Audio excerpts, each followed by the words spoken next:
practices. So it was a what is the Blood Heroes? The Blood Heroes एक student based volunteer platform है जिसके through हम पूरे पाकिस्तान में ब्लड रिलेटेड इश्यूज पे काम कर रहे हैं, चाहे वो ब्लड डोनेशन हो, अवेयरनेस हो या डिफरेंट ब्लड डिसऑर्डर्स पे काम करना हो। It is a non profit non government organisation और यहाँ पे जितने भी मेंबर्स काम कर रहे हैं वो वॉलंटियरली अपने टफ स्केड्यूल्स में से, अपनी स्टडी स्केड्यूल्स में से टाइम निकाल कर they are trying to serve their humanity, they are trying to serve their societies. The blood heroes का आगाज़ पिछले साल अप्रैल 2020 में कोविड लॉकडाउन के दौरान हुआ। एज़ यू ऑल नो कि उस टाइम जितने भी इंस्टीट्यूट्स थे, जितने कॉलेजेस यूनिवर्सिटीज़ थे, दे वर ऑल क्लोज्ड। सो जो थैलेसीमिया सेंटर्स थे, ब्लड बैंक्स थे, उनके लिए ना ब्लड कैंप्स लग रहे थे, ना कोई डोनेशंस हो रही थी।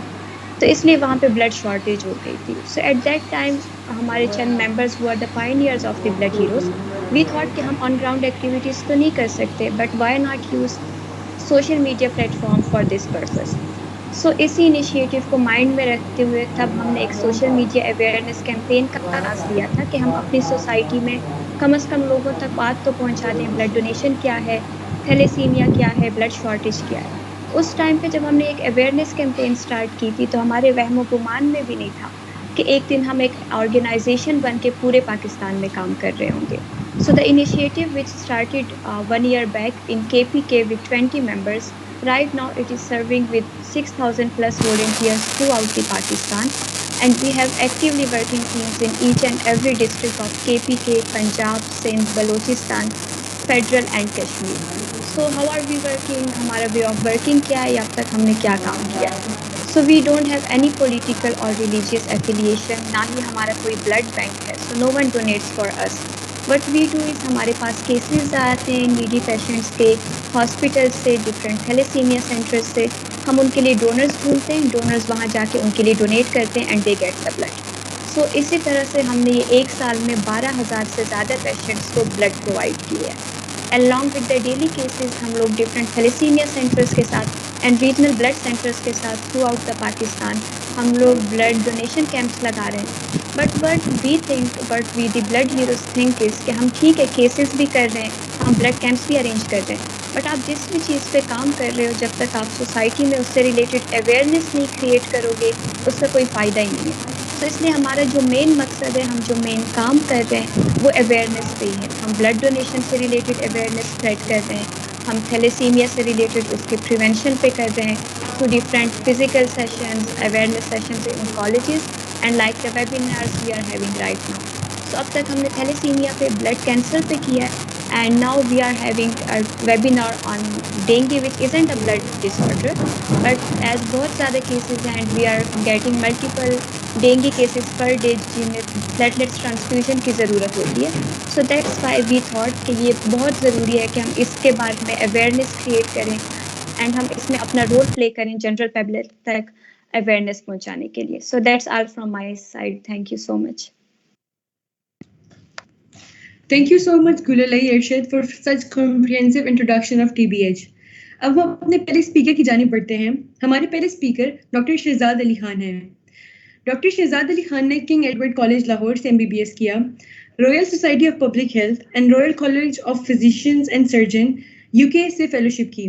आप न सिर्फ हेल्थ सर्विसेज एकेडमी इस्लामाबाद के वाइस चांसलर हैं, बल्कि पब्लिक हेल्थ एक्सपर्ट और expert member of ministry of planning and development Islamabad भी हैं।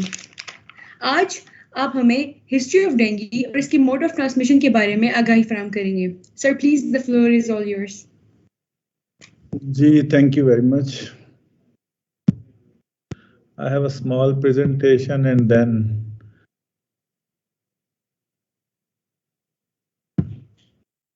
presentation नजर आ रही है आपको?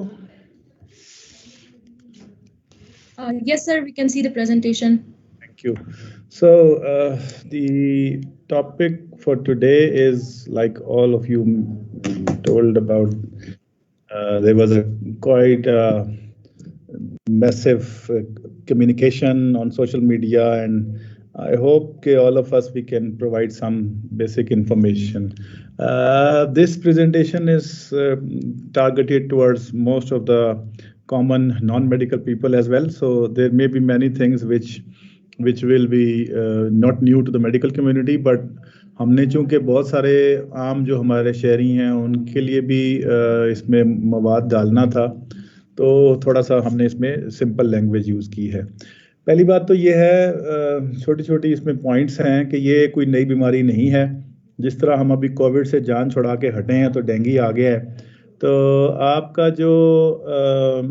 जो एक मसला है कि ये शायद कोई नई बीमारी है, ऐसा कुछ नहीं है। ये 1779 और 80 में साउथ अमेरिका और एशिया और जो पैसिफिक एरिया है उसके अंदर ये बीमारी आई थी। 1977 तक यही जो रीजन्स थे जो जहाँ पे बहुत ज़्यादा पानी होता है, लाइक मलेशिया, इंडोनेशिया, सिंगापुर और ये जो श्रीलंका और बांग्लादेश के मुल्क थे, इन इलाकों में जहाँ पे ये वायरस पाया जाता था। और फ्रेश वाटर का है, इसलिए मोस्टली जो हमारे ऐसे पानी वाले इलाके हैं वहाँ पे ज़्यादा होता था। आज के डेट में WHO ये कहती है कि ये 100 से ज़्यादा मुल्कों में फैल चुका है।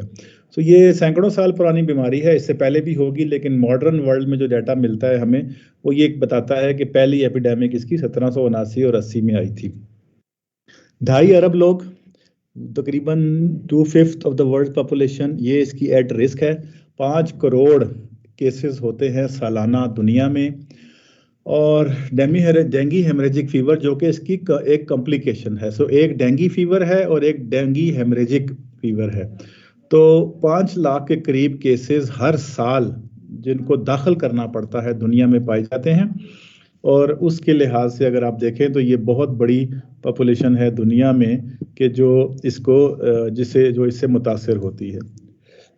तकरीबन जो मेजॉरिटी इसके केसेस हैं वो बच्चे होते हैं। और पहले इसकी शरह जो थी अमवात की वो 1% से 1.5% थी।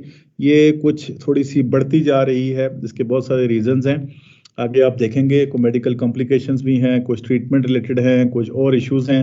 सो ये 2.5% तक इसकी मोर्टेलिटी जा चुकी है। इसका मतलब ये हुआ 97.5%, यानी कि तकरीबन 98% लोगों को इससे कुछ अमवात नहीं होती। तो कुछ लोग हैं जिनको डेथ हो सकती है। 2019 में हिस्ट्री की सबसे बड़ी जिसे कहते हैं एपिडेमिक पूरी दुनिया में तकरीबन तमाम में हुई थी।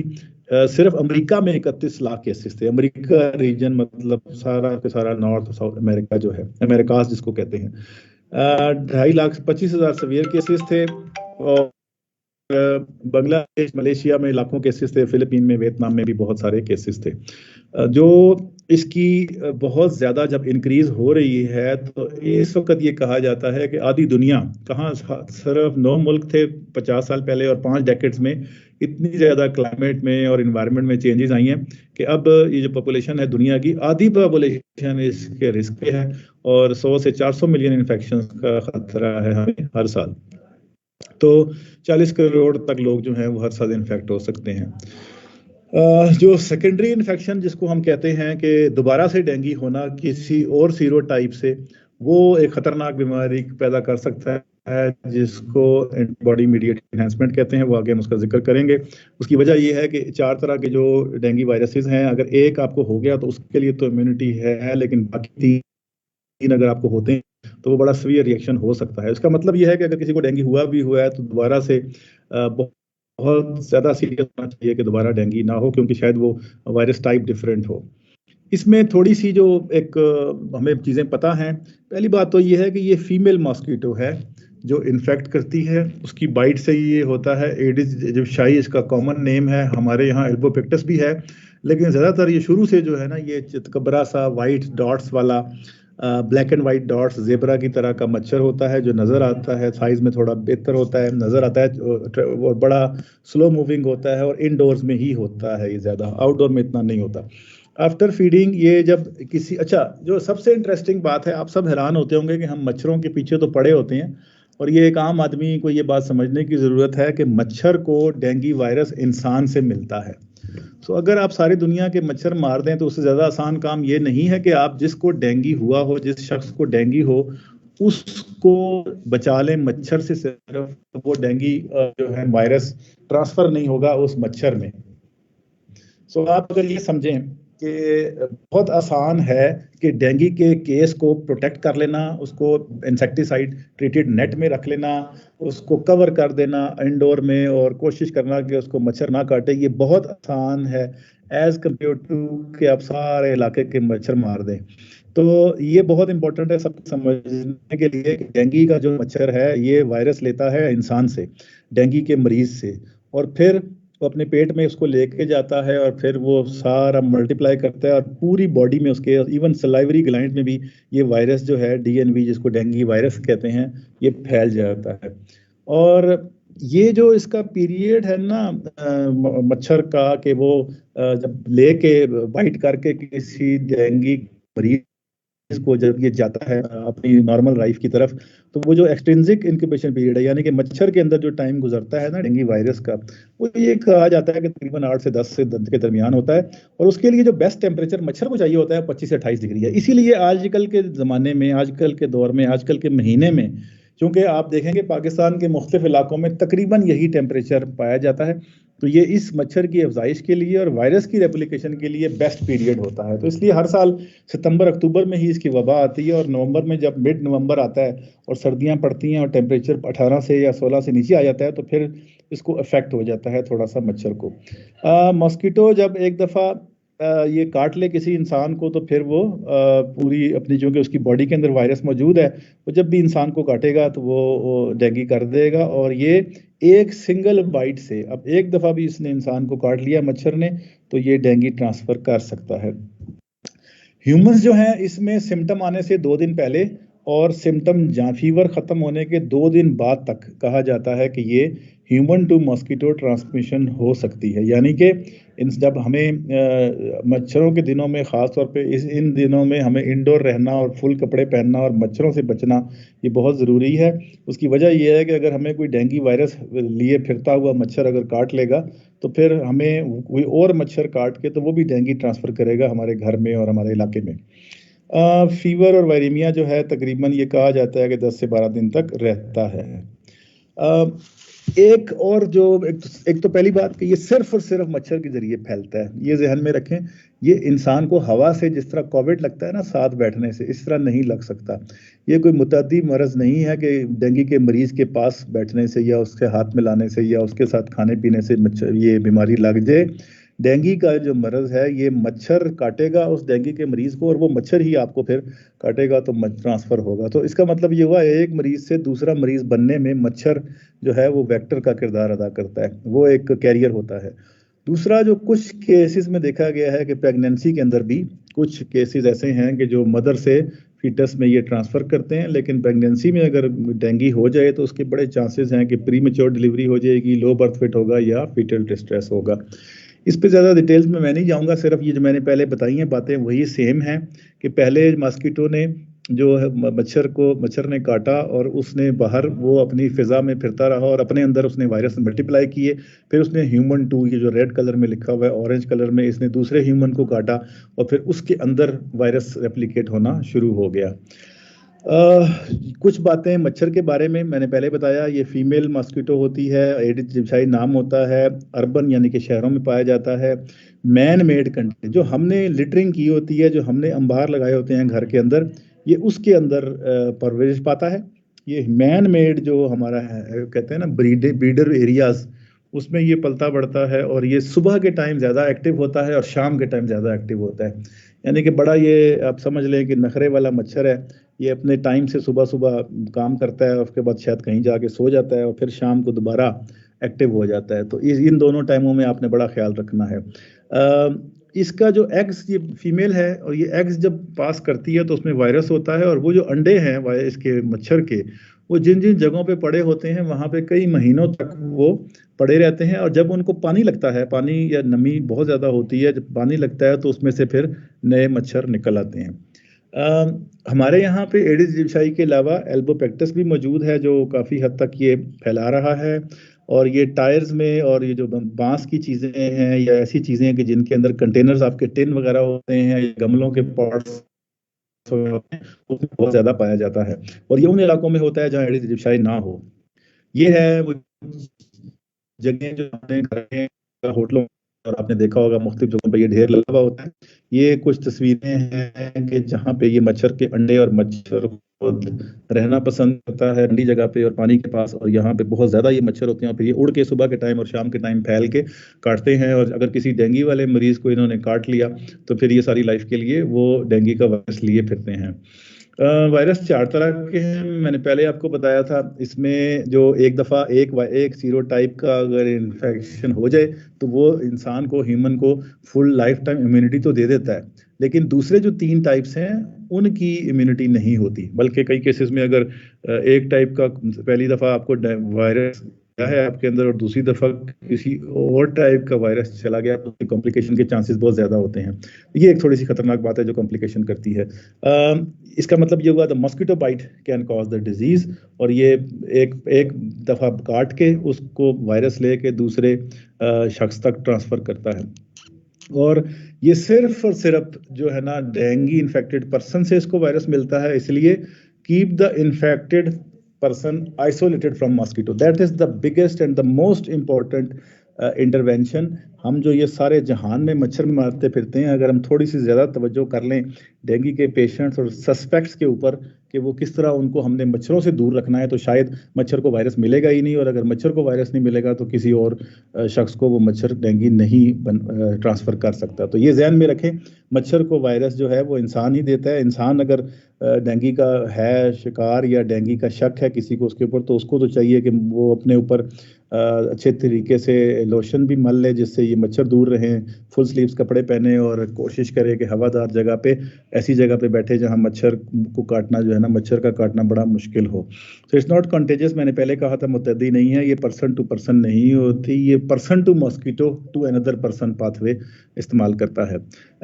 पिछले दिनों में क्यों ये बहुत ज़्यादा हो गई, मैंने बताया 70 में 9 कंट्रीज थे और अभी अचानक ये 100 कंट्रीज से ज़्यादा हो गया है। उसकी वजह ये है कि पॉपुलेशन ग्रोथ जब हुई, स्लम्स बने, लिटरिंग हुई, हमने बहुत ज़्यादा फास्ट फूड खाना यूज़ कर दिया, टिन बहुत यूज़ करना शुरू कर दिया, हमारे कूड़े के साइज़ में बहुत ज़्यादा इजाफा हो गया, उसका ढेर हमारे घर के कोने में कहीं पड़ा होता है, कमरों के कोने में पड़ा होता है। वो देखने में साफ़ सुथरी चीज़ होती है, गंदी चीज़ नहीं होती, लेकिन इस मच्छर के लिए बेहतरीन हैबिटेट होता है वो। पब्लिक हेल्थ इंफ्रास्ट्रक्चर उस तरह से नहीं है कि हम जाके हर जगह की सफाई करवा सकें। ट्रैवलिंग बहुत फास्ट हो गई है, तो ये बड़ी जल्दी ट्रांसफ़र हो जाता है जहाज़ों के ज़रिए और बहरी जहाज़ों के ज़रिए और बसों और ट्रकों के ज़रिए, और इसकी वजह से एंडेमिक रीजन जो हैं वो किसी और जगह पे ले जाते हैं मच्छर को, और बेतहाशा किस्म की इसकी टाइप्स 4 टाइप्स बन चुकी हैं जिसकी वजह से ये मसला है। इस पे आगे आपको अशफाक साहब बात करेंगे, लेकिन इतना याद रखें कि इसका इंक्यूबेशन पीरियड है, टेम्परेचर बहुत ज़्यादा होता है, फीवर होता है, मसल एक्स होते हैं, हेपेटोमेगैली हो सकती है, फ्लशिंग हो सकती है और फीवर हो जाता है। इसका जो डॉक्टर्स को ढूंढना पड़ता है तशखीस के लिए, वो कॉमन जो एक निमोनिया या छाती की इन्फेक्शन है, खसरा, रुबेला, मलेरिया और इस तरह की बाकी बीमारियों के साथ इसको देखना पड़ता है। सिर में दर्द होता है शदीद, आंखों के पीछे दर्द होता है, मसल पट्टे दर्द करते हैं, रैश भी हो सकता है, पिटिकिया, कुछ इस तरह से ब्लड लीक होता है स्किन में, वो नज़र आता है। तो काफ़ी ज़्यादा इसके अंदर मसले होते हैं। फर्टिलिटी रेट इसका मैंने बताया था 1% से लेकर 2.5% तक है, लेकिन इसके अंदर हम फीवर के लिए पैरासीटामोल कहते हैं, एस्प्रिन या ब्लड थिनर जो हैं उनसे हम मना करते हैं कि ये चीज़ें आपने नहीं इस्तेमाल करनी, क्योंकि ये पहले ही ब्लड को थिन कर रहा होता है। इसमें जो बहुत सारे ऐसे केसेस होते हैं कि एडमिशन करना पड़ता है कुछ केसेस में जहाँ पे प्लेटलेट्स की कमी हो जाती है या फ्लूइड्स की कमी हो जाती है, उसके लिए आपको वो करना पड़ता है। एक वैक्सीन बनी थी 2015 में, लेकिन उसका जब ट्रायल हुए फिलीपींस में और बाकी मुल्कों में, और वो 20 कंट्रीज में तकरीबन अप्रूव हो चुकी हुई है, लेकिन अभी रिसेंटली उसका डाटा आया कुछ 3-4 साल पहले, 2 साल तक के डाटा के बाद, वो जो हम करते हैं ना वैक्सीन रोल आउट के बाद, उसमें ये पता लगा कि कुछ ऐसे केसेस होते हैं कि जिनको वैक्सीन करने से, वो अगर सीरो नेगेटिव को आप वैक्सीन करेंगे तो ज़्यादा सीवियर डेंगू होगा और हॉस्पिटलाइजेशन होगी। इसलिए हमने उस वैक्सीन का इस्तेमाल सिर्फ उन लोगों में कर दिया हुआ है कि जो उन इलाकों में रहते हैं जहाँ डेंगू बहुत ज़्यादा है, उनकी उम्र 9 से 45 साल के दरमियान है और वो पहले एक दफ़ा कहीं डेंगू का शिकार हो चुके हैं। सो इन केसेस में जिनको पहले डेंगू हो चुका हो और वो यंग अडल्ट हों, 9 से 10 से 45 साल कर लें, और वो उन एरिया में रहते हों जहाँ डेंगू कॉमन हो, वहाँ पे ये वैक्सीन अवेलेबल है और आप उसको इस्तेमाल कर सकते हैं। ये कुछ 3-4 चीज़ें हैं जिसके ऊपर हम काम करेंगे और आगे बात भी चलेगी। ब्रीडिंग साइट्स की बात करेंगे, बहुत सारे हमारे जो एग लेइंग एरियाज़ हैं उन पे कैसे काम करना है, पर्सनल प्रोटेक्शन कैसे अपने आप को बचाना है मॉस्किटो बाइट से, कम्युनिटी इंगेजमेंट कैसे करनी है, कम्युनिटी को कैसे साथ शामिल करना है, और सबसे इम्पोर्टेंट है कि मॉस्किटो की और वायरस की सर्वेलेंस जो है रेगुलर बेसिस पे नज़र रखना उनकी स्पीशीज़ और उनके वायरस पे, ये थोड़ा सा जो है हमें इसको करना पड़ेगा। और ये अगर 4 चीज़ें हम कर लें तो मेरा ख्याल है हमारा जो एक प्रिवेंशन है डेंगू से वो बड़ी बेहतरीन हो सकती है। जी, over to you girls, thank you. Thank you so much. Thank you so much, Dr. Shehzad Ali Khan. It was a very informative speech. Now, moving on to our next speaker, Dr. Iftikharuddin. Sir is an assistant professor at Bacha Khan Medical. Sir has done his MBBS, MSPH, and sir is a PhD scholar. Sir is a public health expert and led the COVID-19 communication team department of KPK. Dr. Iftikharuddin will be telling us about the public health aspects of dengue fever. Please, sir, do the honors. Thank you, Ji. Thank you very much. I would like to अपनी presentation पहले लगा लूँ.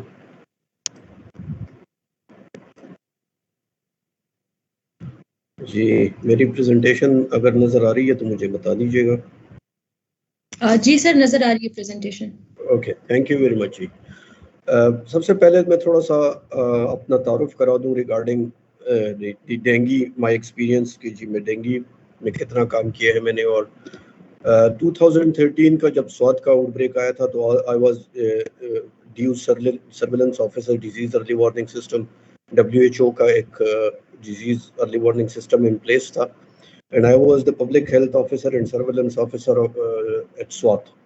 और वहाँ से मैंने ये dengue prevention start किया. फिर 2014 पे हमने एक सक्सेस स्टोरी है हमारी, विदाउट यूजिंग केमिकल्स हमने उसको कंट्रोल रखा. 2014-15 2017 में पेशावर का डेंगू आउटब्रेक आया, and then I was called by the then health department and secretary health, और मुझे वो सौंपा गया कि मैं उस आउटब्रेक रिस्पॉन्स को लीड करूँ.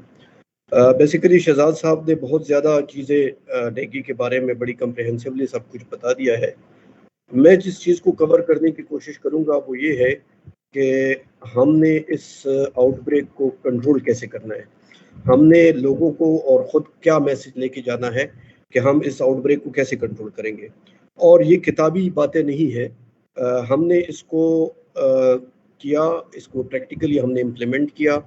2013 में जब हमारे पास स्वात में आउटब्रेक आया तो उस वक्त हम इतने प्रिपेयर नहीं थे इसके लिए, and we did whatever we could उस आउटब्रेक को कंट्रोल करने के लिए. लेकिन 2014 में जैसे कि शहजाद साहब ने कहा था, वी न्यू कि जी ये किस सीज़न में आएगा, मौसम कौन सा होगा इसके लिए, क्या इसके पैटर्न्स होंगे. तो उसके आने से पहले ही हमने अपनी एक्टिविटी स्टार्ट कर ली थी. और जब वो मॉस्किटो का सीज़न आया डेंगू का, तो in 2013 we have more than 10,000 cases, हज़ारों केसेस हमारे पास थे. But in 2014 we have only 167 cases. और वो 167 केसेस का भी मैं आपको एक एक केस के बारे में बताऊंगा कि कैसे उसको फिर हमने हैंडल किया. This is basically the cycle कि मॉस्किटो है वो वायरस लेके ह्यूमन में इसको ह्यूमन को इन्फेक्ट करता है, then the human get this dengue fever और डेंगू हेमोरेजिक फीवर. मॉस्किटोज के 2 किस्म हैं हमारे पास हमारे मुल्क में, शहजाद साहब ने भी बताया, एडिस एजिप्टाई और एडिस एल्बोपिक्टस. वायरस के 4 टाइप्स है, Dane 1, Dane 2, Dane 3, Dane 4.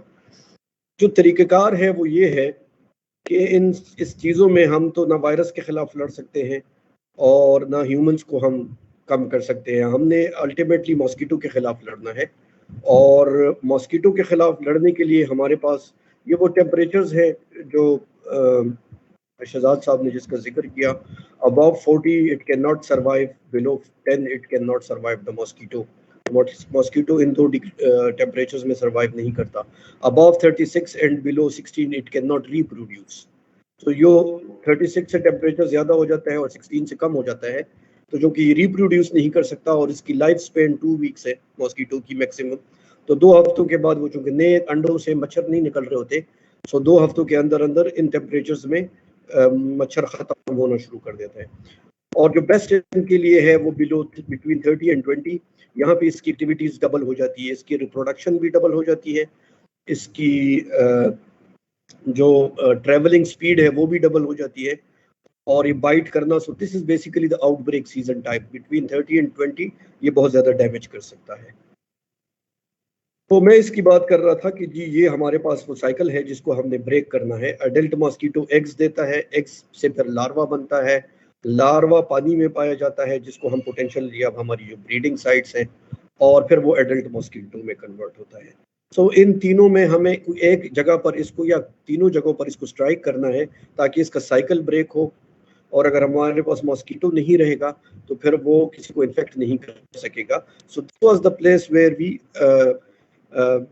We strike in 2014 dengue के आउटब्रेक आने से पहले।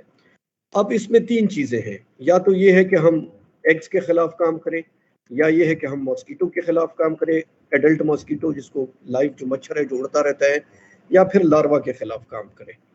अब अगर हम एग्स की बात करते हैं कि जी एग्स के साथ अगर हमने एग्स को ख़त्म करना हो तो हम क्या कर सकते हैं, या हम कर सकते हैं या नहीं कर सकते। एग्स के साथ इशू ये है कि माइक्रोस्कोपिक है, नज़र नहीं आते, हमें नहीं पता कि ये कहाँ पे पड़े हुए हैं, कैसे उनको ढूंढना है। It can survive -50 degree centigrade for 5 years.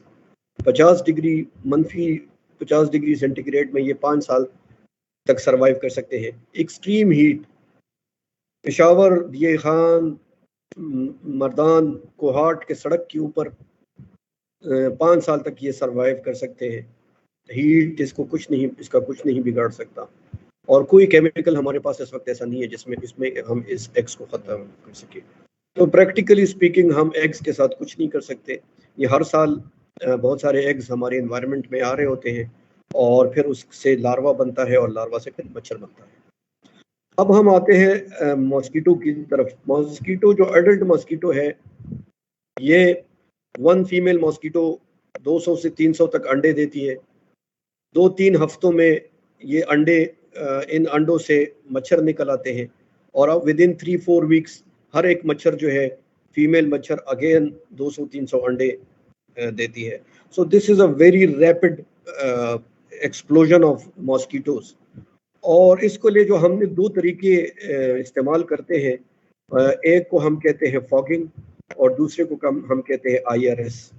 पहले मैं फॉगिंग पे आता हूँ कि फॉगिंग क्या चीज़ है, और इसकी चार्म इतनी क्यों है, और इसका फ़ायदा क्यों नहीं है। फॉगिंग जो है ये फॉगर्स होते हैं, व्हीकल माउंटेड फॉगर्स हैं और ह्यूमन माउंटेड फॉगर्स हैं।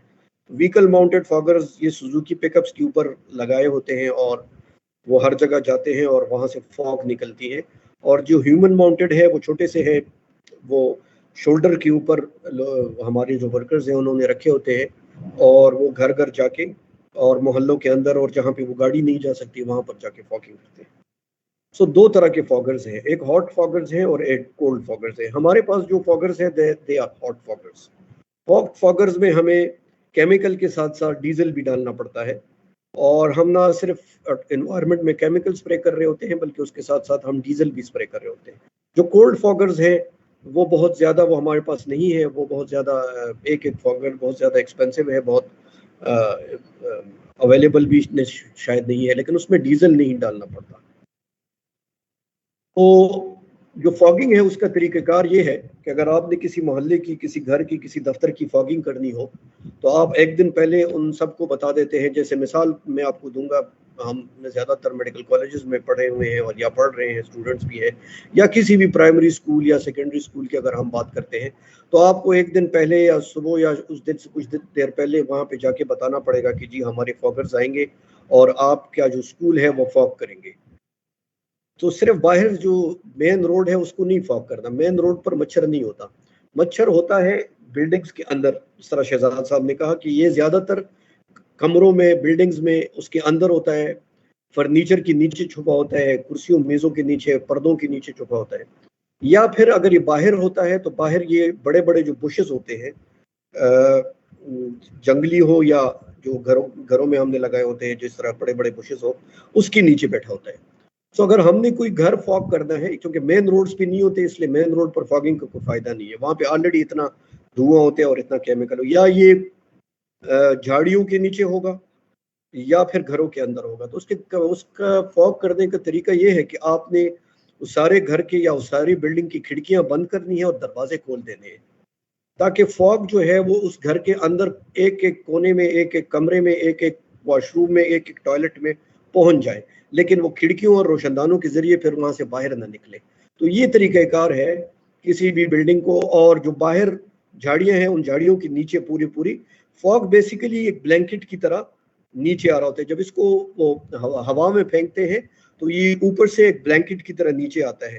तो इस ब्लैंकेट के अंदर जितने मच्छर आ जाते हैं वो उन मच्छर को काबू करके या तो मार देता है या उनको इतना डीएक्टिवेट कर देता है कि वो फिर रिप्रोडक्शन नहीं कर सकते, दे कैन नॉट रिप्रोड्यूस और they can not bite.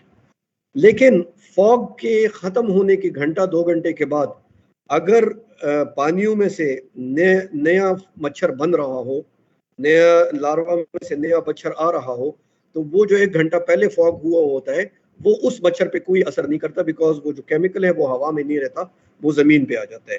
So research हमें बताती है कि अगर हम अच्छी तरीके से, बिल्कुल सही तरीके से किसी भी एपिडेमिक, अगर बहुत ज्यादा बड़ी आउटब्रेक चल रही हो, मिसाल के तौर पर कोई टाउनशिप है, हैदराबाद है, या कोई ऐसी जगह है जिसमें एक सवेयर किस्म की आउटब्रेक चल रही हो, और हम उसको पर बाय द बुक फॉगिंग शुरू कर दें, एक एक घर को जाकर फॉग करें, उसकी खिड़कियां रोशनदान बंद करें, उनके दरवाजे खोलें, पूरे घर के अंदर धुआं फेंकें, और जितनी भी हमारे बुशेज हैं उन सबको करें, और इसको सुबह करें और शाम करें और पूरा महीना करें, तो रिसर्च ये कहती है कि 9% ऑफ द केसेस इस तरीके से कम हो सकते हैं। लेकिन 9% बहुत कम है किसी भी आउटब्रेक को कम करने में। आपको आप आगे जाके कुछ और तरीके, अब जिस तरह शहजाद साहब ने कहा कि अगर आप पेशेंट को कवर कर लेते हैं, उसको वो अपने आप को कवर कर लेते हैं, या उसको बेड नेट आप दे देते हैं, या उसको अपने आप को कमरे में बंद कर लेता है, या वो केमिकल अपने ऊपर वो रिपेलेंट्स लगाना शुरू कर देता है, तो वो ज़्यादा इफेक्टिव है बनिस्बत, और उसकी कोई कॉस्ट भी नहीं है। तो 9% इज नथिंग। दूसरा जो तरीका है वो है IRS का। IRS का मतलब है इंडोर रेजिडुअल स्प्रे। इसके नाम से ही जाहिर है कि इंडोर है, रेजिडुअल है, और फिर इसका एक केमिकल है। इसका तरीक़ाकार ये है कि आप जिस घर को, ये घरों के अंदर होता है, ये बाहर नहीं होता, जहाँ पर सूरज की शुआएं पड़ती है वहाँ पर ये केमिकल काम नहीं करता। आधा घंटा भी सूरज के शुआओं के नीचे के सामने का ये मुकाबला नहीं कर सकता। सो अगर आप ऐसी दीवार पर इसको करेंगे जिस पर घंटे बाद या सुबह सूरज ने आकर लगना है, तो वहाँ पर कोई फायदा नहीं है।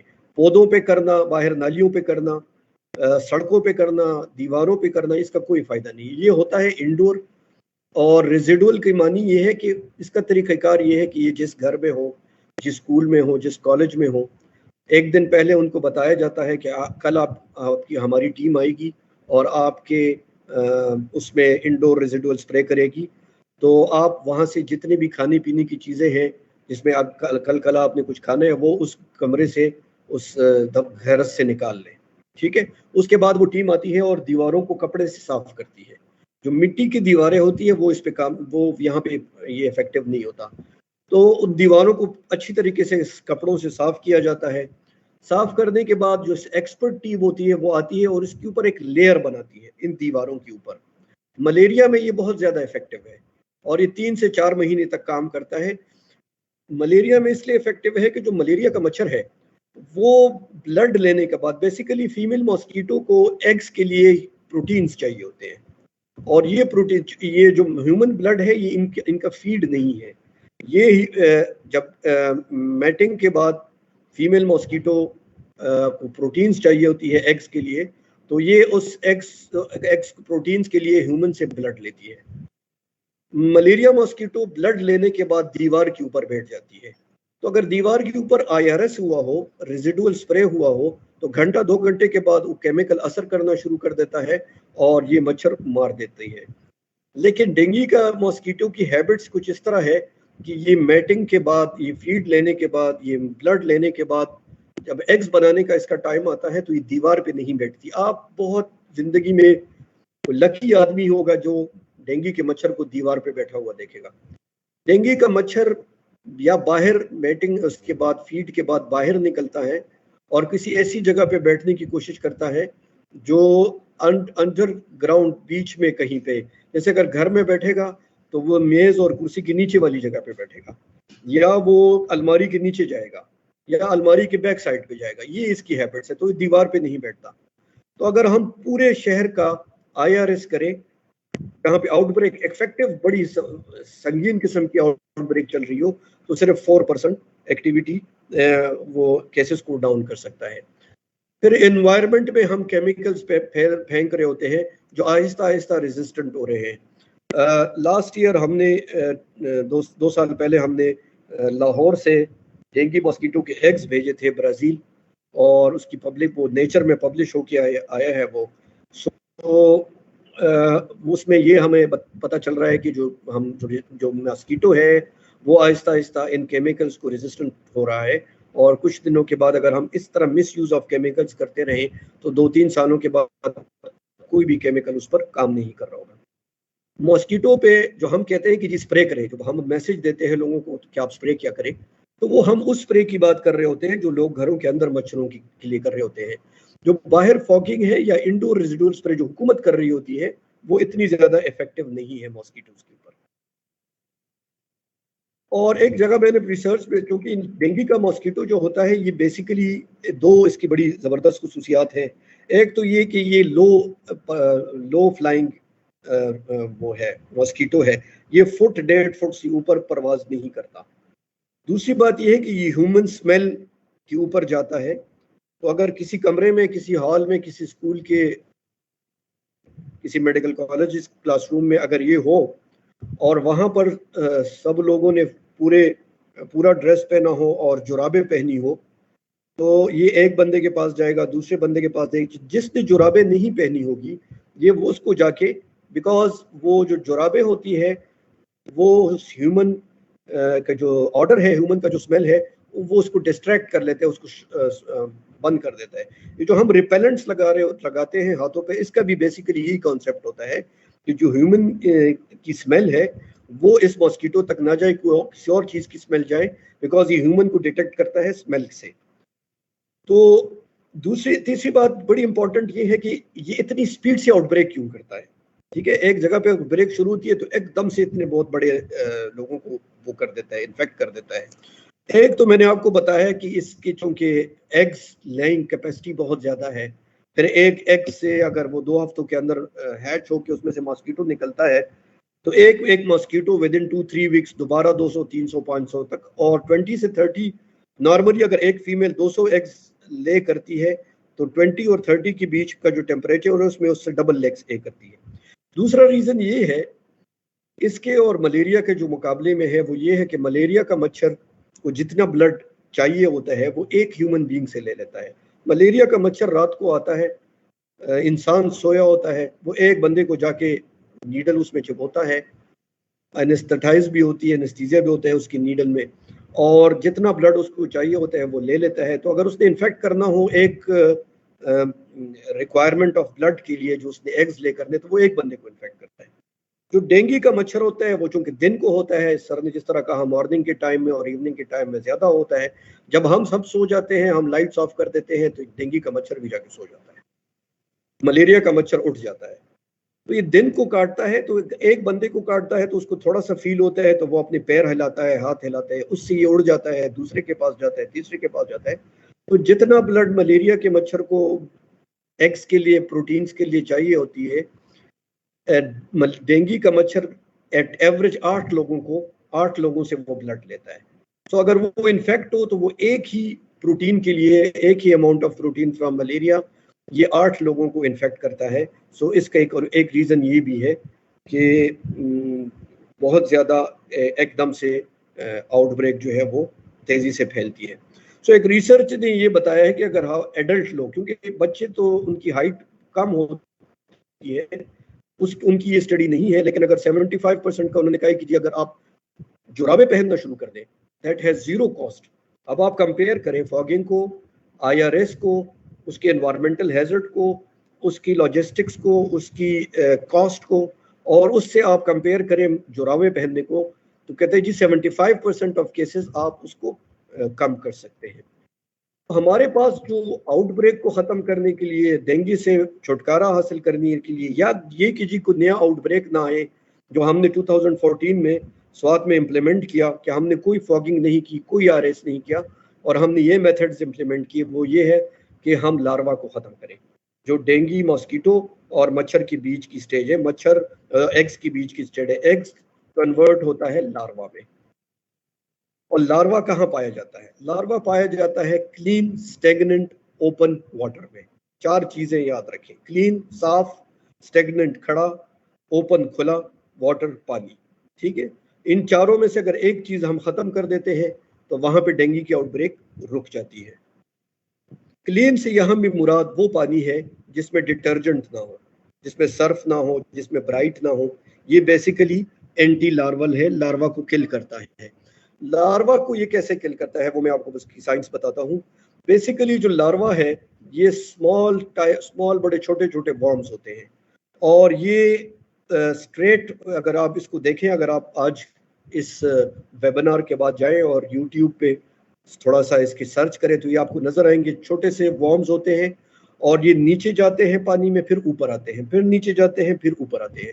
बेसिकली जब ये ऊपर आ रहे होते हैं तो ये ऑक्सीजन लेने के लिए जो सरफेस है वाटर की, उसको ब्रेक करते हैं और ऊपर आके थोड़ा सा ऑक्सीजन लेते हैं और फिर वापस चले जाते हैं।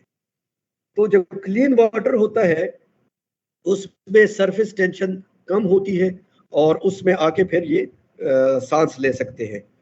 अगर आप उस पानी में सर्फ डाल दें या डिटर्जेंट डाल दें या इस तरह की कोई चीज़ डाल दें तो उसकी सरफेस टेंशन इंक्रीज हो जाती है, and then this larva is not able to break that surface tension, और वो ऑक्सीजन की कमी की वजह से उसी पानी के अंदर मर जाता है। तो ये याद रखिए, ये गंदे पानी में नहीं होता, ये उस पानी में नहीं होता जिसमें घरों से साबुन और वॉशरूम और कपड़े धोने और बर्तन धोने वाला साबुन का पानी आ रहा होता है, या जिसमें नहाने के शैम्पू वगैरह आ रहे होते हैं, उस पानी में ये नहीं होता। स्टैग्नेंट वाटर में होता है, खड़े पानी में होता है। जो रवा पानी होता है जैसे दरिया है, नदियां हैं, ऐसे नाले जिसमें पानी साफ है लेकिन वो चल रहा है, उसमें ये नहीं होता। ओपन वाटर में होता है, क्लोज में जिसमें ढक्कन लगा हो, जो बंद हो, उसमें नहीं होता। तो ये बेसिकली इसकी पोटेंशियल ब्रीडिंग साइट है। और हमारी जो लड़ाई होगी, हमने ये नहीं देखना कि आया इसमें लार्वा है कि नहीं, आया हम लार्वा के पीछे पड़े कि जी ये डेंगू का लार्वा है, किसी और का लार्वा है। हमारी लड़ाई बेसिकली पोटेंशियल ब्रीडिंग साइट्स के साथ है। क्यों अगर आज इसमें लार्वा नहीं है तो कल हो सकेगा, कल नहीं है तो परसों, हमें नहीं पता कि इसमें एग्स है कि नहीं है। तो हमने पोटेंशियल ब्रीडिंग साइट्स को ख़त्म करना है और उसका तरीक़ाकार है उसके, और उसको ख़त्म हमने मैकेनिकल तरीके से करना है। ये कुछ एक्सपीरियंसेस हैं हमारे जो मैं आपके साथ शेयर करना चाहता हूँ। ये 2013 की स्वात आउटब्रेक है मिंगोरा का। मिंगोरा में एक ये मोहल्ला है जिसमें ये एक घर है। इस घर में ये जो ज़मीन है, ये जो फ्लोर है, ये सारा मार्बल का बना हुआ है।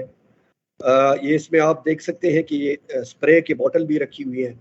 ये घर वाले तकरीबन काफ़ी सारे, इसमें ये जो आपको बंदा नज़र आ रहे हैं इनसे हमने पूछ के ये तस्वीर लगाई थी, इसकी परमिशन से हमने प्रेजेंटेशन में ये तस्वीर लगाई है। ये खुद इसने मास्टर्स किया हुआ था, इसके दो भाई और भी मास्टर्स थे, इस घर की ख़वातीन भी पढ़ी लिखी थी। और बावजूद के इस मोहल्ले में दिन को भी, सुबह भी एक फॉगर आता था, शाम को भी एक फॉगर आता था व्हीकल माउंटेड। फिर इसके घर के अंदर सुबह जो ह्यूमन माउंटेड जो कंधे के ऊपर फोगल रखे होते थे वो भी सुबह शाम आते थे। इनके पूरे घर में फॉगिंग होती थी और ये खुद भी स्प्रे करते थे। ये सर्फ से, ये अपना डिटॉल से ये ज़मीन धोते थे। उसके बावजूद यहाँ पर, ये मैं आपको एक मिसाल दे रहा हूँ, ये पूरे इसमें एक से दूसरा, दूसरे से तीसरा, तीसरे से चौथा, और आखिरी इनकी जो बच्ची थी 9 साल की थी, एट द एंड उसको भी हो गया था। ये हमारी टीम थी जो गई है, कुछ WHO के थे, कुछ इसमें हेल्थ डिपार्टमेंट के थे। ये जो 2 बंदे आपको नजर आ रहे हैं, एक जो बंदा जो है ये हाफिज इनाम साहब है, एंटोमोलॉजिस्ट है, हेल्थ सर्विसेज एकेडमी से इसने मेडिकल एंटोमोलॉजी में स्पेशलाइज्ड किया है। ये दूसरे भी WHO के हैं। इन्होंने आके जब ये एयर कूलर खोला, ठीक है, और उन्होंने इसका पानी देखा तो it was full of larva, मतलब हजारों की तादाद में इसमें लार्वा थे। होता क्या था कि वो लार्वा से मच्छर बन जाते थे मिनटों के हिसाब से, वो इसमें से निकलते थे, बिकॉज ये सारा इसके चारों तरफ इसमें रास्ते बने हुए हैं, रास्ते हैं, इसमें से मच्छर निकलते, इन लोगों को काटते, अंदर जाके फिर दोबारा अंडे देते, फिर वहां से और निकलते। तो मैंने आपको बताया एक मच्छर 2 वीक्स में 500 250, फिर नेक्स्ट 2 वीक्स में आप 250 को मल्टीप्लाई बाय 250 कर ले, फिर 2 हफ्तों के बाद आप जब और टेम्परेचर अच्छा, तो ये हजारों लाखों करोड़ों में ये मच्छर कन्वर्ट हो जाते हैं। तो अगर आप पोटेंशियल ब्रीडिंग साइट को नहीं खत्म करेंगे, यहाँ पे अगर आप फॉग भी कर लें, यहाँ पे आप स्प्रे भी कर लें, आप सब कुछ कर लें, क्योंकि पानी के ऊपर फॉग का कोई असर नहीं होता और उसके अंदर लार्वे पे कोई असर नहीं होता, तो ये इसी तरह ये आउटब्रेक चलती रहेगी। इसका इन्होंने क्या किया, इन्होंने इस तरह किया कि ये पानी इन्होंने यहाँ से निकाला, इसको ऐसी जगह पे बहाया जैसे ये जमीन थी जिसके ऊपर सूरज की रोशनी पड़ रही थी, वहां पे थोड़ा सा इन्होंने बहाया। जब वो एवेपोरेट हो गया पानी, तो नीचे लार्वा बगैर पानी के सरवाइव नहीं कर सका, तो वो मर गया। कुछ पानी अगर आप इसके, दूसरा तरीका ये है कि जहाँ पे सीमेंट ना हो, या ये हो कि वहाँ पे आप समझते हैं कि जी सूरज की रोशनी नहीं पड़ेगी, पानी गर्म नहीं होगा, एवेपोरेट नहीं होगा, तो आप इसको ऐसी जगह पे भी बहा सकते हैं कि वहाँ पे खुश्क मिट्टी हो और वो उसको जज़ब कर ले। तो जब वो पानी को जज़ब कर लेगा तो लार्वा मर जाएगा, तो विद इन सेकेंड्स। एक तरीका और ये है कि आप इसमें सर्फ डालें, लेकिन सर्फ डालने के बाद भी ये होगा कि क्योंकि ये इसका यूज नहीं है, इसको हमने कहा था कि आप इसको यूज ना करें, इसको बंद कर दें, तो हमने इसको यहाँ से पानी को हटा दिया था। और फिर उसके बाद ये आउटब्रेक आहिस्ता आहिस्ता इन घरों में, और नेक्स्ट ईयर हमने ये किया कि लेडी हेल्थ वर्कर के थ्रू इनडोर हमने सर्वेलेंस शुरू की, उन्होंने जाके चेक करना शुरू कर दिया और पोटेंशियल ब्रीडिंग साइट्स को हमने रोकना शुरू कर दिया। ये दूसरी चीज है जो हमारे लिए अजाब बनी हुई है। ये जो टैंकियां है, इसके साथ मसला ये है कि इसका जो आउटडोर का पाइप है, इसके साथ एक आउटडोर, जिस पानी ज्यादा होता है तो फिर यहाँ से बहता है, वो आउटडोर का पाइप जो है, वो ओवरफ्लो का जो पाइप है वो कंप्लीटली नहीं लगाया, तो इसमें मच्छर अंदर जाते हैं, बच्चे अंडे देते हैं, अंडों से लार्वा बनता है, देन दे कम आउट, और फिर वो लोगों को, छतों के ऊपर है, फिर वो लोगों को जाके और ये खासकर उन उसमें होता है, उस टैंकियों में हो रहा है जिसपे कहीं पे शेड्स है, ये फिर हीट अप भी नहीं हो रही। तो इसका तरीका ये है कि इसको हमने पानी को बहाना था, इसको साफ करना है, इसको सर्फ से धोना है, और इसके ऊपर वो पाइप लगानी है। पाइप अगर लंबी 2 फुट की पाइप लग जाती है तो फिर उसमें मच्छर इंटर नहीं होता। दूसरा मसला इनका ये है कि ये जो छतें हैं इसकी, ये बहुत अरसे से वजह से जो कवर है वो टूट गए हैं, कुछ के है ही नहीं, कुछ के टूट गए हैं बारिशों की वजह से, सूरज की वजह से, तो वहां से भी मच्छर अंदर जा रहे हैं और वहां पे ला रहा। तो this is practically what we have seen in all these outbreaks. ये वो चीजें हैं जो हमने देखी, और ये वो सारे मैं आपको प्रैक्टिकली वो तस्वीरें दिखा रहा हूँ जहाँ से हमने लार्वा किया। जो इस्तेमाल के हैं, जो प्रैक्टिकली जो इस्तेमाल हो रहे हैं, उसमें तो इतना इशू नहीं आ रहा, लेकिन जिसमें पानी रखा हुआ है और इस्तेमाल नहीं हो रहे, तो वहां पे फिर इसमें लार्वा होता है और उसमें फिर ये ज्यादा स्प्रेड होता है। तो इसका ये तरीका ये है कि इसकी कुछ कवर मिलते हैं, इसके जो कवर है स्टील वाले की भी और मिट्टी वाले की भी, उसके साथ कपड़ा लपेट के उसको फिक्स रखा जाए। अगर ये इस्तेमाल नहीं हो रहा, इसमें पानी डाला हुआ है, या तो अगर इस्तेमाल नहीं हो रहा तो इसको उल्टा रखें ताकि इसमें पानी ना जमा हो, और अगर इस्तेमाल हो रहा है तो उसको इतना कवर रखें कि उसमें अंदर मच्छर ना जाए। ये टैंकी थी, इस टैंकी का ये इशू था कि इसमें से जो कुएं से इस टैंकी को पानी ले जाने वाली जो पाइप थी, वो दीवारों और छतों के बीच में गई थी, वो खराब हो गई थी। तो उस बंदे ने एक बाईपास किस्म का पानी ऊपर से डाल के, पाइप डाल के इसके ऊपर से कर लिया था। तो फिर जब वो लिड उसने रखी, तो चूंकि वहां पे पाइप था, तो वो उसके अंदर मच्छर, वो कवर पूरा अंदर तरीके से नहीं हुआ, ओपन हो गई, ये सारी टैंकी ओपन हो गई। तो फिर मच्छर अंदर जाते थे, अंडे देते थे और उसमें से लार्वा बनता था और उसमें से मच्छर निकल के नीचे लोगों को काट रहे थे। अगर आप नीचे पूरे शहर को भी फॉग कर दे और जो कुछ भी कर ले, जो कुछ आपके बस में है वो कर ले, तब भी यहाँ पे कुछ नहीं होने वाला जब तक इसका वो लिड सही तरीके से बंद ना हो। ये एक और चीज जो हमने देखी, ये बेसिकली इन लोगों ने ये केमिकल्स मिंगोरा में ये जितने भी ये मेकअप का सामान है, ये इसकी कारखाने मिंगोरा में है और ये इन ड्रम्स में वो केमिकल जाता है। इन केमिकल से फिर वो ये सारे शैम्पू और ये सारे जो जितने भी फेयर एंड लवली क्रीम्स और ये जितने भी है वो इस केमिकल से बनते हैं। तो इन लोगों ने तो ये बेसिकली इस ड्रम को तो उन्होंने कवर किया हुआ था, लेकिन जो ड्रम के ऊपर जो वाइट छोटा सा कवर है, उस कवर में थोड़ा सा पानी था और उसमें से हमने लार्वा निकाला था। ये डेंगू मच्छर का एक और इशू ये है कि ये for the next season survival, इसको अल्लाह ताला ने ऐसी एक वो दी हुई है कि ये कोई इसकी कोशिश होती है कि कम पानी में जाके अंडे दें, क्योंकि कम पानी जल्दी एवेपोरेट हो जाता है तो इसके अंडे नेक्स्ट सीजन के लिए बच जाते हैं। फिर नेक्स्ट सीजन में वो दोबारा उनको पानी मिल जाता है तो वो हैच हो जाते हैं। ज्यादा पानी में चूंकि पानी मिला होता है, सारे के सारे फिर उससे मॉस्किटो बन जाते हैं, फिर सारे के सारे से लार्वा बन जाते हैं। तो अगर कहीं ड्रम पड़ा हो और फिर उसके साथ एक छोटा सा गिलास पड़ा हो, तो डेंगू मच्छर जो है वो गिलास में अंडे देगा, वो बड़े वाले ड्रम में नहीं देगा। तो ये इसका एक और इशू है। टायर, इसके लिए टायर जो है वो बहुत बड़ा इशू है। ये इंडोनेशिया से इसके एग्स जो थे वो आए भी टायर्स में थे, यूज टायर्स में। टायर को अगर आप देखें तो इसमें से आप पानी नहीं निकाल सकते, आप उसको जिस तरीके से भी। ये बेसिकली मर्लिन का ऑफिस है स्वात का। Merlin was doing a very good job. वो हमारे साथ पूरे आउटब्रेक में बड़े अच्छे तरीके से इन्वॉल्व था, लेकिन उनके ऑफिस में हर एक को आहिस्ता आहिस्ता डेंगू हो रहा था। ऑफिस उनका बंगला टाइप का था, जिसके बीच में घर बना होता है और उसकी चारों तरफ खाली स्पेस होता है। तो बेसिकली जो मालिक मकान था उसने उस खाली स्पेस पे दरवाजा लगाया हुआ था और उसने कहा था कि जी हमारे बहुत इंपॉर्टेंट किस्म का सामान अंदर पड़ा हुआ है। तो ताले की चाबी भी उसके पास थी, मालिक मकान के पास थी। तो घर हमने सारा छान मारा, हमें कोई स्पेस, कोई जगह नहीं मिल रही थी। फिर हमने वो ताला तोड़ा और हम उस बिल्डिंग और जो चार दीवारी थी उसके बीच में गए। तो ये वो कीमती सामान पड़ा हुआ था, ईच एंड एवरीथिंग। जहाँ जहाँ पे पानी, बारिश का पानी आया हुआ था, जहाँ जहाँ पर उस पानी स्टोर हुआ था, उसमें सब में लार्वा था। ये जो दही के डब्बे हैं इसमें लार्वा था, ये बॉटल्स थे इसमें लार्वा था, ये टायर था इसमें लार्वा था। तो सबसे खतरनाक चीज टायर है। ये बेसिकली ताकाल पेशावर की तस्वीरें हैं। ताकाल पेशावर का भी वही इशू है जो मेंगोरा का है, जो मानसेरा का है, जो हर उस एरिया का है जहाँ वाटर सप्लाई का इशू है। ये लोग हर चीज में पानी जमा करते हैं। तो ये यहाँ पे ताकाल में सबसे बड़ा मसला ये है कि वो इसमें पानी जमा करते हैं और ये कवर नहीं है। तो मच्छर आते हैं, इसमें अंडे देते हैं और वहाँ से फिर, और ये पीने का पानी है, इसमें ना आप सर्फ डाल सकते हैं ना केमिकल डाल सकते हैं, और यही हो सकता है ना आप इनको डिप्राइव कर सकते हैं कि जी आपने पानी नहीं जमा करना। तो इनके यही हम तरीका बता सकते हैं कि जी आप इस पानी को इस्तेमाल करें, लेकिन आप इसको कवर रखें। अगर उसमें इतनी सी भी जगह हो कि एक मच्छर अंदर जा सकता है, तो देन वो अंदर जाएगा, अंडे देगा, वहां से लार्वा बनेगा और वो मच्छर वापस आएगा।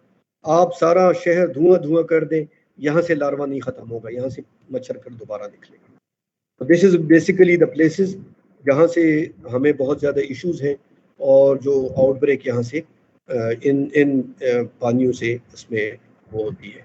ये एक जनरल पिक्चर है कि जी कहाँ कहाँ पे पानी जमा हो सकता है और कहाँ कहाँ पर वो हो सकता है। हम जब बात करते हैं कि जी परमानेंट मैकेनिकल सॉल्यूशंस होने चाहिए, तो परमानेंट मैकेनिकल सॉल्यूशन वो कहते हैं कि जी ये बैम्बू ट्री है, इसमें ये बेसिकली ये वो सारे 12 जगह है जहाँ पर ये पानी, ये जो हमारे पास जब हम स्वात में 2013 आउटब्रेक को हैंडल कर रहे थे, तो पंजाब लाहौर से टीम आई थी हमें गाइड करने के लिए। तो उसमें एक एंटोमोलॉजिस्ट था, उसने अपनी बहन की हमें किस्सा सुना है। उसकी बहन लेडी हेल्थ वर्कर थी और पंजाब के किसी देहात में उनका घर था। तो पंजाब के देहात के घर बड़े बड़े होते हैं। तो उसने मुझे बताया, कहते मेरी बहन की डेथ हो गई कोविड से, डेंगू से, तो कहते फिर हम सारे गए, मेरी बहन भी थी, तो हम सारे गए टीम लेके, और हमने सारा घर जान मारा, सारा घर। मेरा एक्सपीरियंस है स्वात का 2014 का 167 केसेस का, जिसमें से 167 में से 166 घरों में से हमने जो लोग जिनको जो डेंगू पॉजिटिव आए थे उनके घरों से या जो वहाँ जो जहाँ काम करते थे वहाँ से हमने लार्वा निकाल के दिखाया था पोटेंशियल ब्रीडिंग साइट। जो एक बंदा था तहसील चारबाग है, चारबाग एक गाँव है, वहाँ का था, उसके घर से नहीं निकला था, उसको मलेशिया में हुआ था, वो मलेशिया से 3-4 दिन पहले आया था। तो उसके घर के अलावा तो मेरा अपना जितना भी एक्सपीरियंस है डेंगू का वो ये है कि जो बंदा भी इन्फेक्टेड होगा आया उसके घर में होगा या उसके घर के या उसकी जो वर्किंग एरिया है जहाँ पे वो काम जॉब कर रहे हैं वहां पे होगा, ये कहीं दूर से नहीं आता। डेंगू का मॉस्किटो ज्यादा लंबा ट्रेवल नहीं कर सकता, वो आपके बिल्कुल, और हम इसको पाल भी रहे होते हैं, इसको खिला भी रहे होते हैं, और फिर जो है ना उसकी हमें बीमार भी कर रहे होते हैं। तो बेसिकली ये पोटेंशियल ब्रीडिंग साइट्स है। ये जो दरख्त हमें नजर आ रहा है, मैं आपको छोटी छोटी एग्जांपल्स देता हूँ कि इसको हमने कैसे परमानेंट मैकेनिकल सॉल्यूशंस हमारे हमने कैसे करने, और अगर हम आज परमानेंट मैकेनिकल सॉल्यूशंस की तरफ नहीं गए तो हम 100 साल में भी डेंगू को खत्म नहीं कर सकेंगे। इस पत्थर का इस दरख्त का तरीका ये है कि इसको एक कट दिया जाए ताकि इसमें पानी जमा ना हो, तो एक ही दफा जाए, एक ही दफा मसला हल करे, जितनी भी बारिशें होंगी हमने इसको कट दिया होगा, उसमें पानी नहीं जमा होगा। ये बारबेक्यू पिट्स में, अच्छा जो लेंस जो पॉश एरियाज के लेंस है जैसे कि DHA है, जैसे कि अस्करी है, वहाँ पर दोनों के डिफरेंट लेंस होते हैं। जो बाथरूम से और हमारे किचन से पानी आ रहा होता है उसके लिए अलग लेन होता है, और जो बारिश का पानी उसके लिए अलग। तो इसमें घास उगी होती है, तो उस लेन में ड्रेन जो होती है उसमें पानी जमा हो जाता है और बारिशों वाला पानी उसमें जमा होता है, और उससे ये सारी चीज़ें फिर उसमें जमा होकर फिर इसमें इफेक्ट कर रहा होता है। ये डिस्ट्रिक्ट शांगला की एक तस्वीर है, ये हमने हेल्थ डिपार्टमेंट के थ्रू नोटिफिकेशन किया था। ये मैं सिर्फ आपको ये बता रहा हूँ कि बहुत दफ़ा नोटिफिकेशंस और एक्टिविटीज़ और वो भी काम नहीं करती, और हमने उन लोगों को कहा था कि जी आपने पानी को कवर रखना है, ठीक है। तो बेसिकली इसमें पानी था और हमने उसको कवर किया हुआ था, और इसको हम जो है ना उसके बावजूद जब बारिश हो गई तो उसके ऊपर पानी था, और यहाँ से इसको हम नहीं, इसमें फिर दोबारा लार्वा था और हम इसमें से मच्छर वो कर रहे थे। तो बेसिकली ये आपको बताना था, ये सारे ब्रीडिंग साइट्स हैं इसकी। तो क्या करना है हमने, पोटेंशियल ब्रीडिंग साइट्स खत्म करनी है। Use socks, full sleeves, long pants, mosquito repellents, coils और मॉस्किटो नेट्स। Thank you.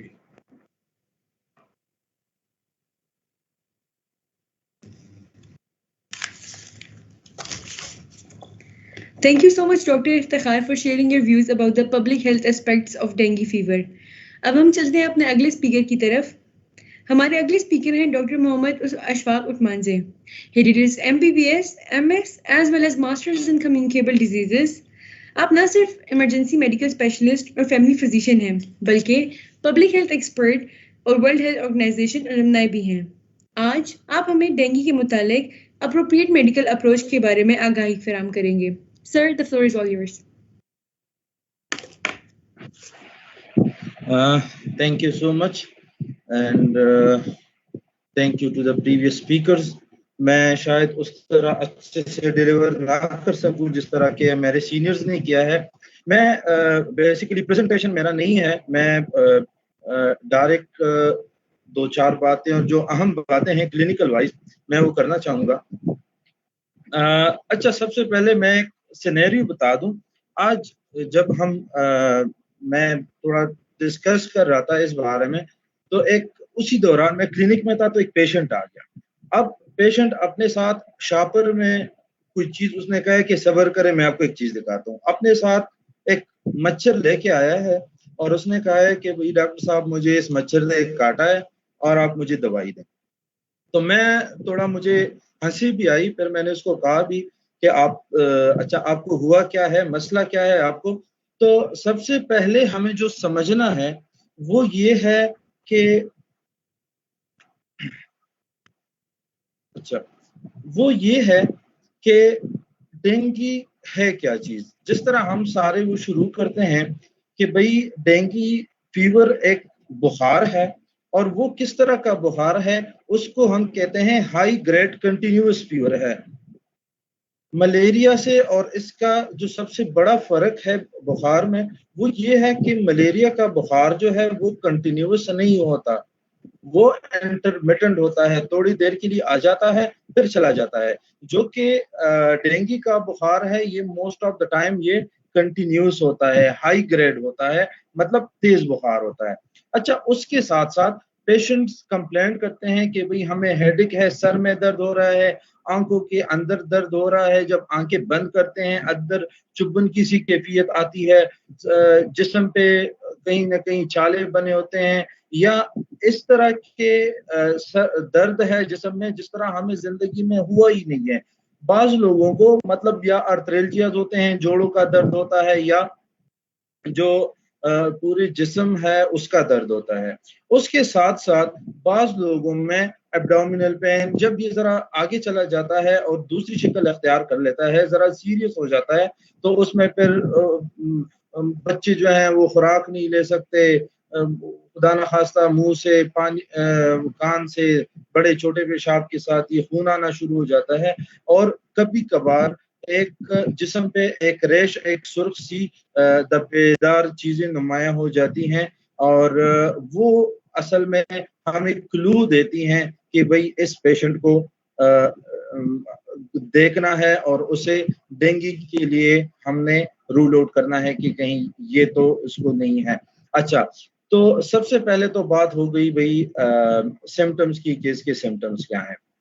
अच्छा, याद रखें कि हिस्ट्री वाइज आजकल चूंकि कोविड भी फैला हुआ है, मलेरिया का भी सीजन है, और साथ साथ जो डेंगू है वो भी आ रहा है, तो पेशेंट्स के लिए ये डिफरेंशिएट करना बहुत ज्यादा मुश्किल बात है। तो पेशेंट्स से मैं यही कहूंगा कि भाई आप इस पे खुद अपने तजुर्बात ना करें। जैसे ही आपको कोई भी बुखार है, या जो मैंने 7-8 सिम्टम्स बताए हैं उसमें कोई भी आपको बुखार फील होता है, या कोई ऐसा बुखार है जिसकी आपको वजह समझ में नहीं आ रही, आपका गला खराब नहीं है, आपके सीने में, आपके चेस्ट में कोई कफ वगैरह नहीं है, खांसी आपको नहीं है, सांस लेने में दुश्वारी नहीं है, पेट आपका सही है, छोटे बड़े पेशाब में जलन नहीं है, और इस तरह कोई जख्म वगैरह नहीं है जो कि आपको ये दिखाए कि हाँ भाई आपको बुखार किस वजह से है। अगर आपको खुद बुखार की समझ नहीं आ रही तो इसका मतलब ये है कि ये डेंगू हो सकता है।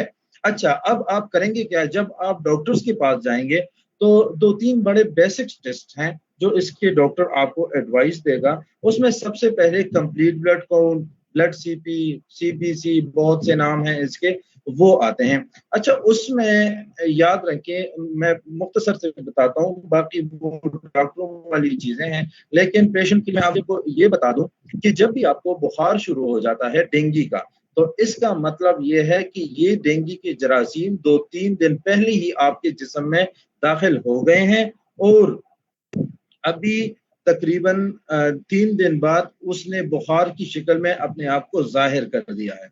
अच्छा, अब जब आप टेस्ट करेंगे तो आपने टेस्ट कौन सा करना है? आपने करना है सीबीसी। उसमें एक क्लू मिल जाता है। अगर कुछ क्वेश्चंस भी आ रहे थे, मैं कमेंट्स में पढ़ रहा था, तो एक आध क्वेश्चन जब मेरे जहन में आएगा मैं इधर ही वो उसका दूंगा कि भाई ये प्लेटलेट्स को पे असर करता है।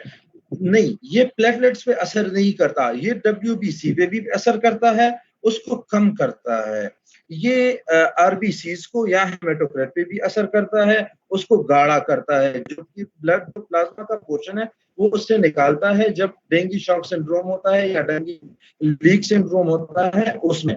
अच्छा, इसमें प्लेटलेट्स भी यूज होते हैं, प्लेट इफेक्ट होते हैं। उसकी 2-3 वजह हैं। एक तो यह है कि डेंगू की जो जरासीम है, इससे जो एंटीबॉडीज जो ये बनाता है वो डायरेक्टेड होते हैं प्लेटलेट्स के खिलाफ।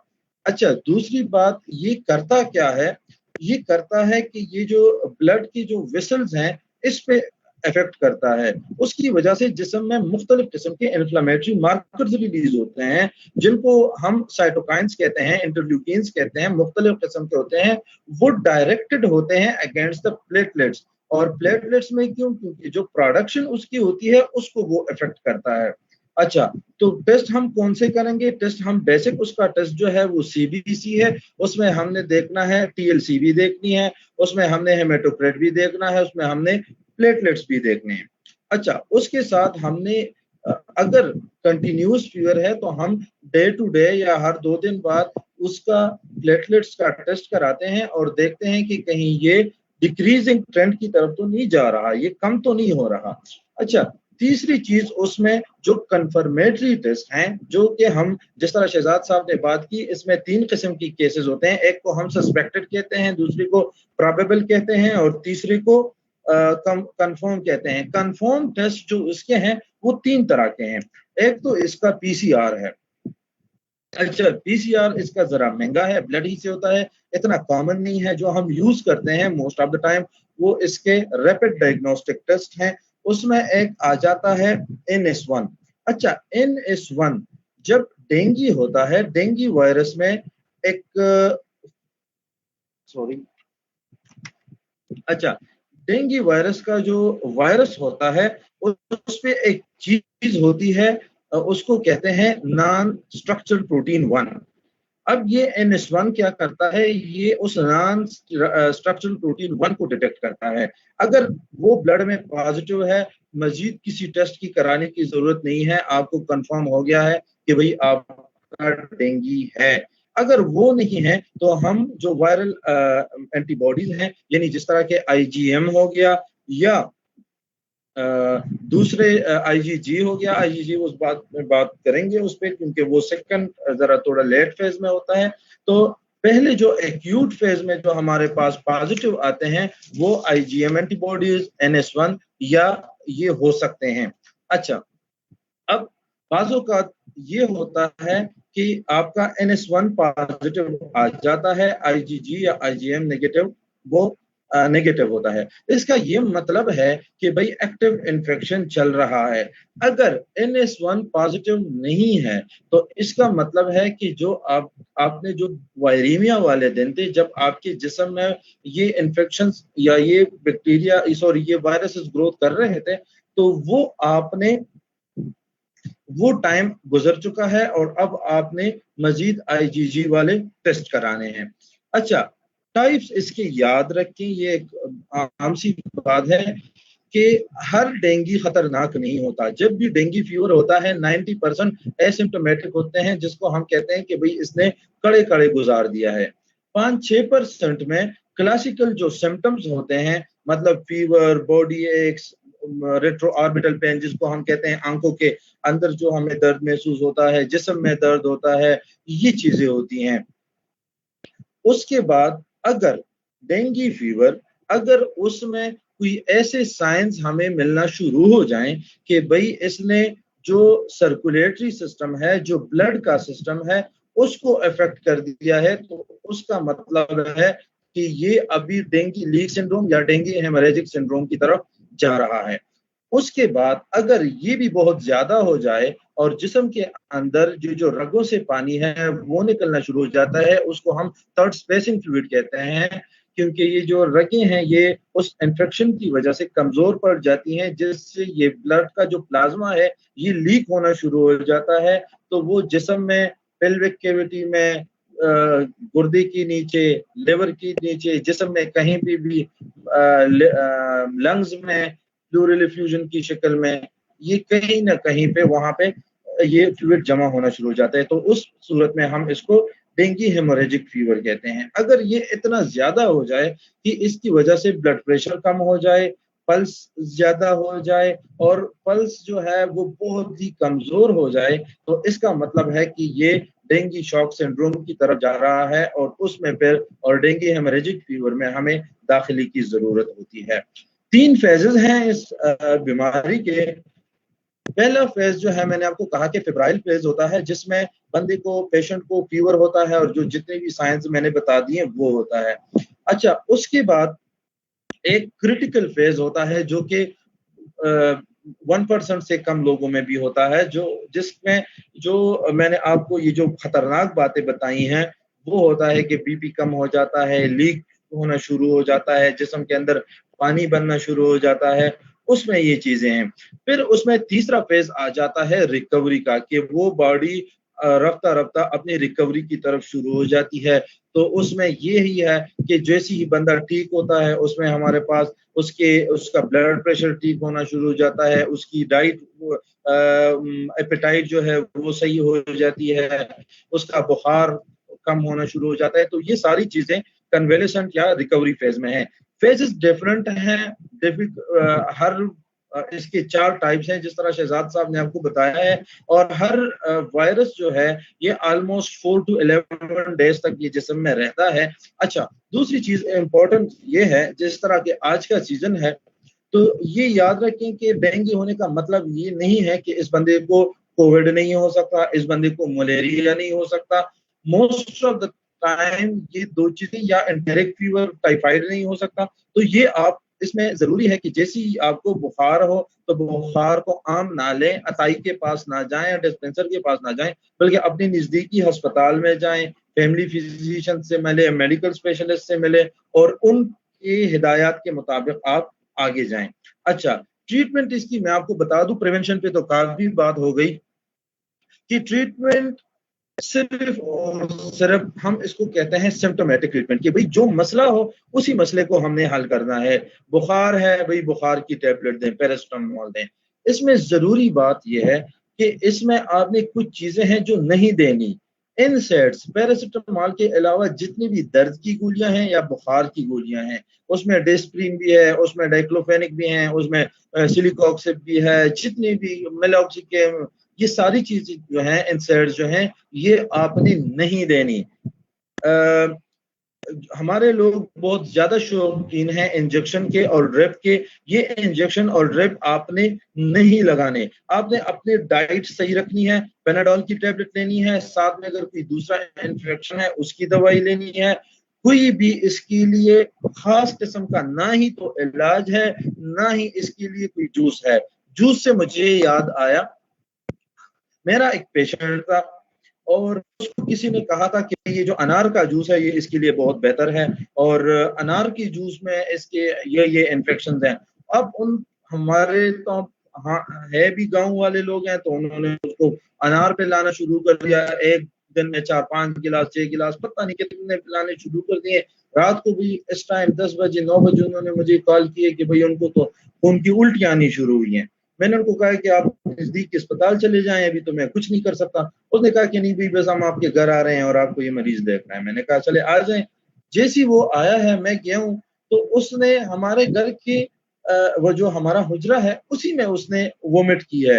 एंड टू माय सरप्राइज वो बिल्कुल एक मतलब अजीब सी, मैंने कहा यार ये ब्लड तो नहीं है। मैंने उससे कहा भाई आपने खाया क्या है? तो उसने कहा कि भाई इन्होंने तो मुझे अंगूर का जूस, सॉरी अनार का जूस पिला पिला के मेरी तो हालत कर दी है। तो मैंने कहा कि भाई खुदा के बंदे, ये वो खून की उल्टी नहीं है, ये असल में वो अनार का जूस है जो आपने सारा दिन पिया है और अभी आप वो वोमिट कर रहे हैं। तो इसमें आपने एक पेशेंट्स को चाहिए कि ये एक चीज जहन में रख लें, ना ही बहुत ज्यादा पानी पीना है, क्योंकि अक्सर औकात उसमें ऑलरेडी जब जो लीक सिंड्रोम वाले पेशेंट होते हैं उसमें ऑलरेडी ही थर्ड स्पेसिंग होती है, जो प्लाज्मा है वो बाहर जाता है, तो हमने उनको बहुत कंट्रोल्ड फ्लूइड देना होता है।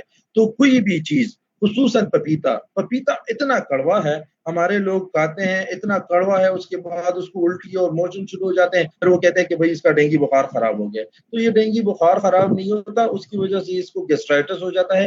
कोई भी चीज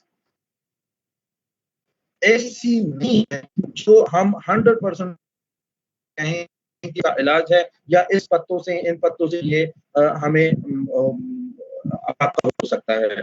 अच्छा, आपने घबराना कब है, आपने कब डेंजर साइंस कौन से हैं? जब आप दवाई ले रहे हो लेकिन आपको मजा नहीं आ रहा कि भाई जो दवाई मैं ले रहा हूं उससे मुझे अफाका नहीं हो रहा, तो इसका मतलब ये है कि भाई कुछ ना कुछ अंदर गड़बड़ है। आपकी इम्प्रूवमेंट अगर नहीं हो रही तो इसका मतलब है, अगर मुसलसल उल्टियां हो रही हैं तो इसका मतलब है कि भाई खुदा न खास्ता अंदर कुछ चल रहा है। नाक कान गले से, मुंह से, दांतों से ब्रश करते वक्त या वैसे भी खून आना शुरू हो जाए, मसूड़ों से खून आना शुरू हो जाए, छोटे बड़े पेशाब में अगर खून आना शुरू हो जाए, तो ये इसकी निशानी है कि भाई अंदर कुछ ना कुछ गलत चल रहा है। अच्छा, दूसरी इम्पोर्टेंट चीज जो मैं बताना चाहता हूँ कि वही प्लेटलेट के बारे में, और ये जो ब्लड हीरोज वालों ने जब मुझे बताया कि भाई हम इस तरह से कर रहे हैं, तो मैंने बहुत ज्यादा, मुझे इसमें खुशी महसूस हुई, क्योंकि हर दूसरा पेशेंट जो हमें आता है, क्योंकि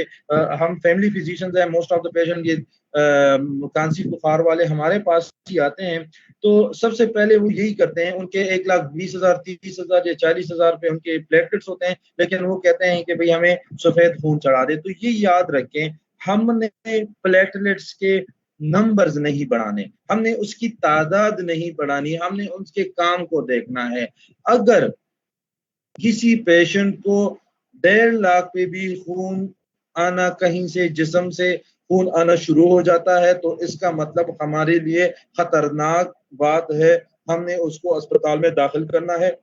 सॉरी, और जो उसके ट्रीटमेंट है वो अकॉर्डिंगली करनी है। और अगर उसको 20,000 पे भी, 20,000 के प्लेटलेट्स पे भी उसको खून नहीं आ रहा, बल्कि वो अगर ठीक है, बल्कि मैंने खुद अपने पेशेंट्स में 4,000 5,000 तक प्लेटलेट्स वाले देखे हैं जो कि बिल्कुल ठीक ठाक थे और उनको किसी किस्म की कोई उनको मसला नहीं था। तो ये जहन में याद रखें, और ये सारे पेशेंट्स के लिए हैं कि प्लेटलेट्स आप लगाना आप मसले पे और डॉक्टर की हिदायत पे छोड़ दें।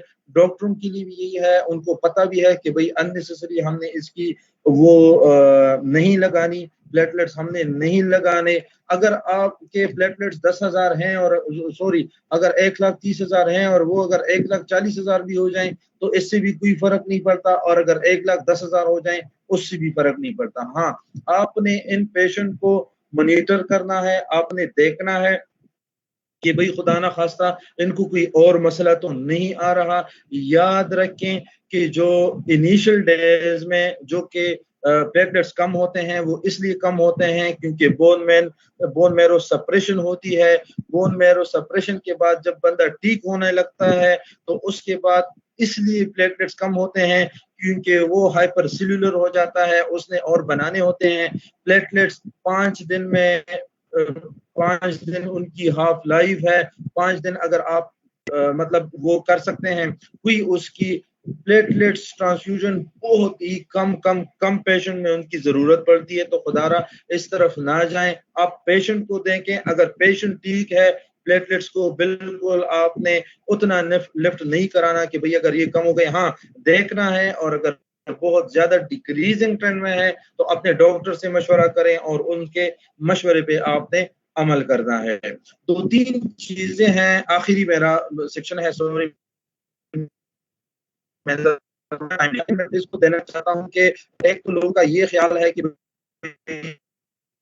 मतलब कि ये मुतादी है, शहजाद ने भी बताया ये एक नहीं लग सकता, जो हाँ लग सकता है कब, जब इस बंदे को दूसरा मस्कीटो आए, वो इसको बाइट करे और वो फिर दूसरे अगर हेल्दी इंसान को बाइट करता है, उससे ये स्प्रेड हो सकता है। अच्छा, दूसरी बात यह है, एक बंदे का जहन में होता है कि भाई अगर मुझे एक मरतबा डेंगू हुआ तो मुझे दोबारा नहीं हो सकता। इसके 4 वो हैं, 4 सीरोटाइप्स हैं। जरूरी नहीं है ये बार बार भी होता है, पिछले मतलब अगर एक टाइम से हो गया, अगर एक टाइप से हो गया, इस मतलब दूसरे टाइप से भी हो सकता है।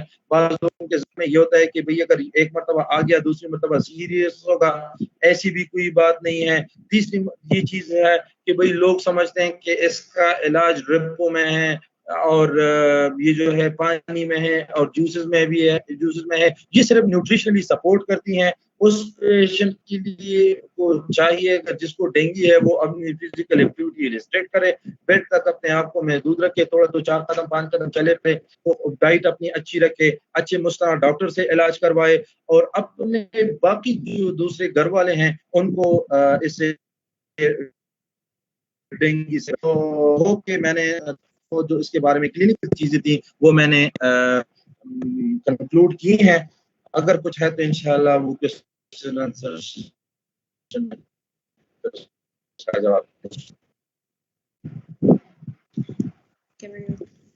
Thank you so much, Dr.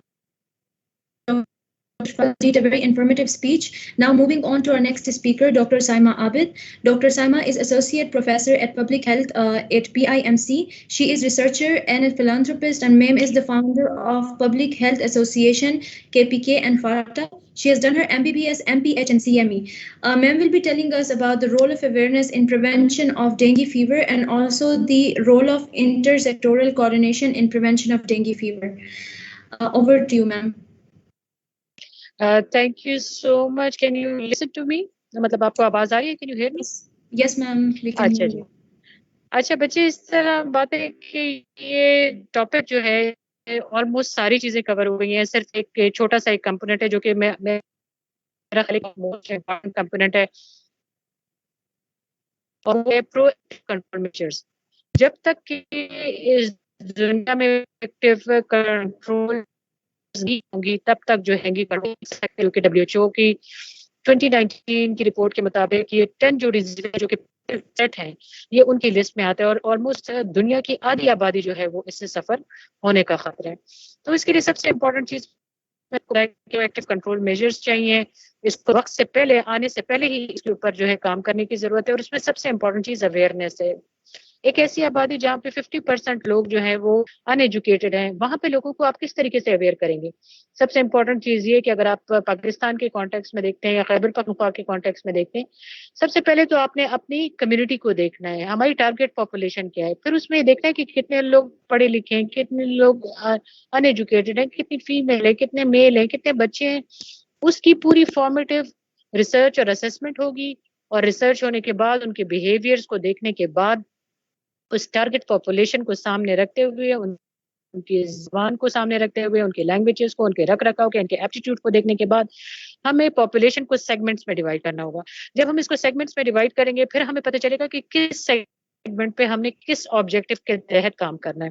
फिर इसके अलावा सबसे इंपॉर्टेंट चीज़ है, जब आप ये ऑब्जेक्टिव बनाएंगे या अपनी टारगेट पॉपुलेशन के बारे में कोई भी स्ट्रैटेजी बनाएंगे तो उसमें आपके स्टेक होल्डर्स के इन्वॉल्वमेंट बहुत जरूरी है। अब स्टेक होल्डर्स क्या है? याद रखें, हेल्थ का कोई भी कंपोनेंट हो, ये सिर्फ हेल्थ की ड्यूटी नहीं है कि वो जो है वो किसी भी डिजीज को कंट्रोल कर सके। इसमें एक इंटरसेक्टोरल कोऑर्डिनेशन की जरूरत है। दूसरे डिपार्टमेंट का इसमें शामिल होना बहुत जरूरी है।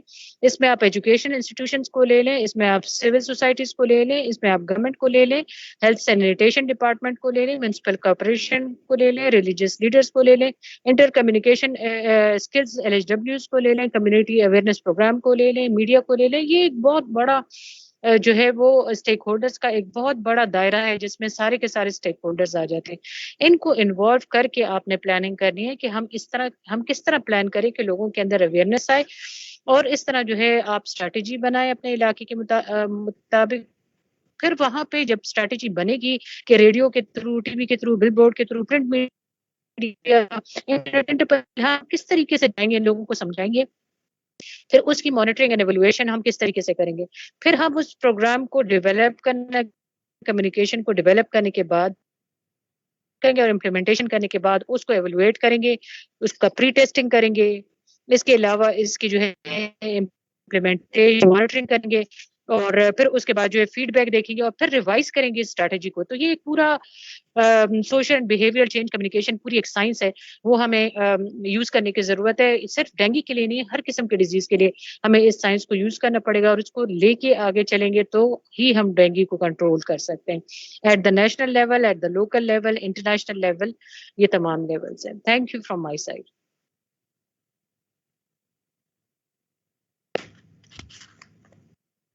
Thank you so much, Dr. Saima Abid, for explaining us about the importance of raising awareness about such endemic diseases. अब हम अपने वेबिनार में क्वेश्चन आंसर सेशन की तरफ बढ़ेंगे, जिसके लिए मैं दावत देती हूँ डॉक्टर सैयद शकील बादशाह को। डॉक्टर सैयद शकील बादशाह को फाउंडर TBH और country manager TBH thalassaemia wing हैं। कॉलेज से MBBS किया और आप पेशावर में अंजाम दे रहे हैं। Over to you, sir.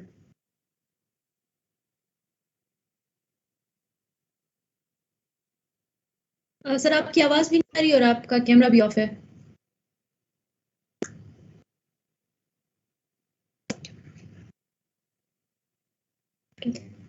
Doctor Syed Shakeel बादशाह। जी आवाज आ रही है अब? जी अभी आ रही है आवाज आपकी। ठीक है। I have some questions from the audience side, so I will start from Dr. Saima. Ma'am कुछ क्वेश्चन पूछना चाहेंगे हमारे मेंबर्स। सबसे पहले आप हमें डेंगू वैक्सीन के बारे में बताइए कि डेंगू वैक्सीन तो लोग कह रहे हैं कि बना है अब तक, तो क्यों यूज नहीं हो रहा? ठीक है। अच्छा, इसके बारे में तो ज़्यादा मैं नहीं बताऊंगी क्योंकि डॉक्टर शहजाद ऑलरेडी बता चुके हैं कि कुछ इलाकों में जो है वैक्सीन डेवलप हो चुकी है, लेकिन उसकी अफादियत जो है वो इस तरह नहीं है। तो जहाँ बहुत ज़्यादा सवेयर डेंगू जो है वो फैला हुआ है तो वहाँ पे खाली ये जो है एडल्ट पॉपुलेशन में इसको इस्तेमाल करते हैं, अदरवाइज जो है वो इतनी ज़्यादा रिकमेंडेड नहीं है। जी ठीक है, थैंक यू मैम। दूसरा क्वेश्चन ये है कि government initiatives and public health initiatives अब तक के लिए क्या है इस एंडेमिक को कंट्रोल करने के लिए? जी बिल्कुल, गवर्नमेंट के जो इनिशिएटिव है इसके बारे में तो डॉक्टर इफ्तिखारुद्दीन ज़्यादा बेहतर तौर पे आपको बता सकेंगे। वैसे गवर्नमेंट के अपना डिपार्टमेंट है डेंगू कंट्रोल का, वेक्टर कंट्रोल का, और इसके अलावा जो है वो डिस्ट्रिक्ट और लोकल कम्युनिटीज़ के लेवल तक ट्रिकल डाउन करता है और ये लोग अपनी टेस्टिंग किट्स भी देते हैं वहाँ पे। इसके अलावा डेंगू के लिए हॉस्पिटल्स के खास एरिया भी मखसूस हैं और इसके अलावा अवेयरनेस प्रोग्राम भी करती है। But doctor Iftikhar is a better person to share this information with me. जी मैम एक और क्वेश्चन है कि हमारे गवर्नमेंट हॉस्पिटल्स में ज्यादातर डेंगू के लिए कोई मखसूस वार्ड्स नहीं है, ऐसी दूसरे पेशेंट के साथ उनको रखा जाता है, तो इससे ये वायरस स्प्रेड नहीं हो रहा? बिल्कुल ये स्प्रेड हो सकता है, लेकिन फिर मैं ये कहूंगी कि जो गवर्नमेंट से रिलेटेड क्वेश्चन अगर आप डॉक्टर इफ्तिखार से करें तो वो ज़्यादा अप्रोप्रिएट है इस क्वेश्चन के लिए। जी सर डॉक्टर इफ्तिखार अगर इसका जवाब दे सकते हैं। जी थैंक यू। पहला सवाल ये है कि आपका था कि जी हुकूमत डेंगू की उसके लिए, तो हुकूमत का इस तरह है कि बहुत सारे एक IDSRS से integrated disease surveillance and response system, integrated disease surveillance and response system जो है वो इससे पहले ड्यूज था, डिजीज अर्ली वार्निंग सिस्टम, और अब उसकी integrated disease surveillance and response system है। उसके अंदर नोटिफाइबल डिजीज़ का एक पूरा एक पैकेज है और पब्लिक हेल्थ एक्ट 2017 के अंदर ये सारा काम करता है। और इसके सर्वेलेंस सिस्टम के अंदर वीकली रिपोर्टिंग होती है। ये सिर्फ डेंगू के लिए नहीं है, ये हर उस डिजीज़ के लिए है जो किसी भी आउटब्रेक में कन्वर्ट हो सकता है। तो इस सिस्टम के अंदर ये कोशिश होती है कि जहाँ पे पहले केसेस आ जाए वो अर्ली डिटेक्ट हो और वहाँ पर लोकल रिस्पांस के ज़रिए उसको उस एरिया तक महदूद कर दिया जाए। जैसे मैं आपको बताऊं कि हमें तो अभी पता चला है कि जी मतलब मीडिया से या इन चीज़ों से जब केसेस ज़्यादा हो गए हैं कि जी अभी डेंगू शुरू हो गया है, लेकिन बहुत सारी जगहों पर डेंगू को लोकली काबू किया है इस सिस्टम ने और हेल्थ डिपार्टमेंट ने। इसमें इशू ये आता है कि जिस तरह मिसाल मैं आपको दूंगा कि एक एंटी टेररिस्ट स्क्वाड होता है गवर्नमेंट का, तो हमें सिर्फ उस चीज़ की खबर मिलती है, उस धमाके की खबर मिलती है जो हो जाता है। जो 100-200 उन्होंने दबाए होते हैं, जो 100-200 नहीं हुए होते, वो कहीं रिपोर्ट नहीं होते। तो integrated disease surveillance and response system ने डेंगू को बड़ा पिछले 2 महीने पहले से डिटेक्ट किया। बुनेर से केसेस आए, कोहाट से केसेस आए, बहुत सारे इलाकों से आए और उसको लोकली उन्होंने कंट्रोल किया।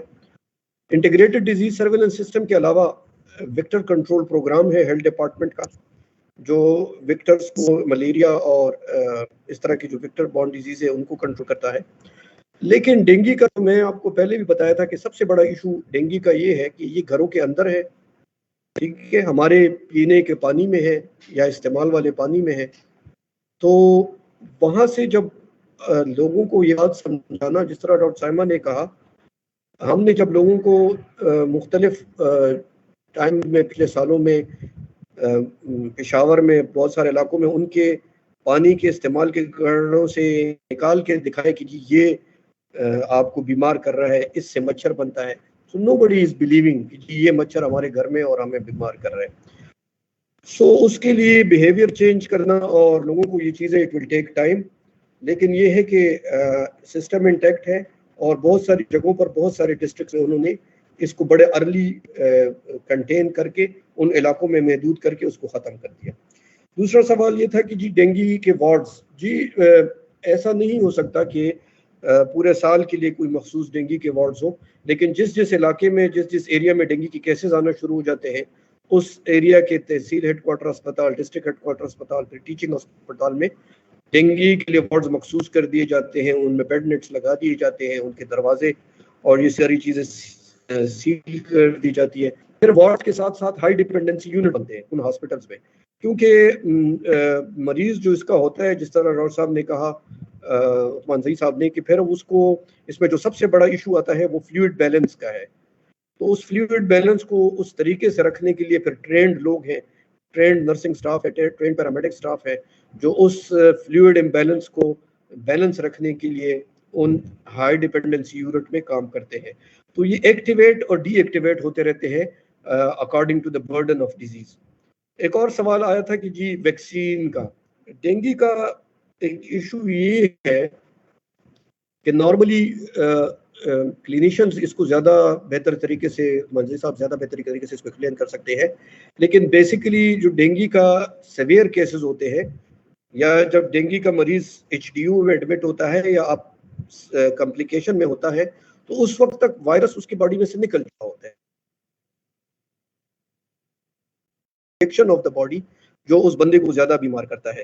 तो जिस तरह शहजाद साहब ने कहा था और मंजरी साहब ने भी कहा कि जिस तरह अगर किसी को डेन 1 हो जाता है और 2-3 साल या 4 साल, मैक्सिमम उन्होंने 5 साल का लिखा हुआ है कि अगर 5 साल के अंदर अंदर इसको कोई और होता है, डेन 2, डेन 3, डेन 4 होता है और अब एक डेन 5 भी है, तो वो जरा ज्यादा सीवियर केस होगा, उन लोगों में शायद ज्यादा सीवियर केस हो जाए। वैक्सीन का इशू ये है, जिस तरह शहजाद साहब ने कहा कि जिन लोगों को एक दफा हुआ है और उनको तो आप वैक्सीन लगा दें तो बेहतर है, लेकिन अगर किसी को नहीं हुआ और आपने उनको वैक्सीन लगा दी तो बेसिकली वैक्सीन प्रोटेक्शन के लिए है। लेकिन यहाँ चूंकि हाइपर रिस्पॉन्सिव नेशन है, तो वो जो बॉडी होती है वो उस वैक्सीन को एक टाइप का ले लेता है और जो दूसरा वायरस फिर आता है तो उसको सेकंड टाइप के लिए। तो जिन लोगों को वैक्सीन लगी है उसमें ज्यादा एक्सेजरेटेड रिस्पॉन्स का खतरा होता है, तो इसलिए उसको वैक्सीन को ऐसे जिस तरह कोविड की वैक्सीन है, जिस तरह सब लोगों को लगाई जा रही है, अब पॉसिबल नहीं है जब तक वो कोई इसमें एडवांसमेंट ना हो कि सबको लगाई जाए। जी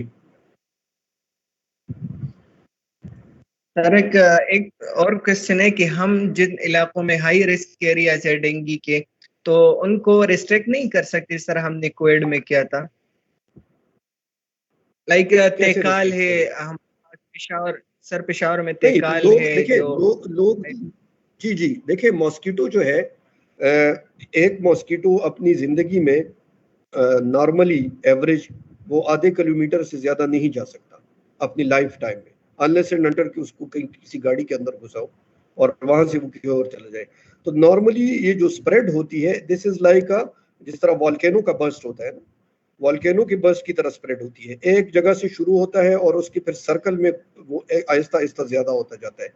तो अगर आप लोगों को भी कन्फाइंड कर दें, लेकिन अगर लोग आप तकाल में या किसी ऐसी जगह पर आप जाएं और आप कहें उन लोगों को जिनके घरों में डेथ हुई होती है डेंगू से, आप उनको बताएं कि जी ये जो पानी है, मतलब कुछ लोगों ने हमारी टीम के ऊपर पिस्तौलें तान ली थी, गन्स निकाल ली थी, अगर तुमने ये पानी जाया किया तो हम तुम्हें गोली मार देंगे।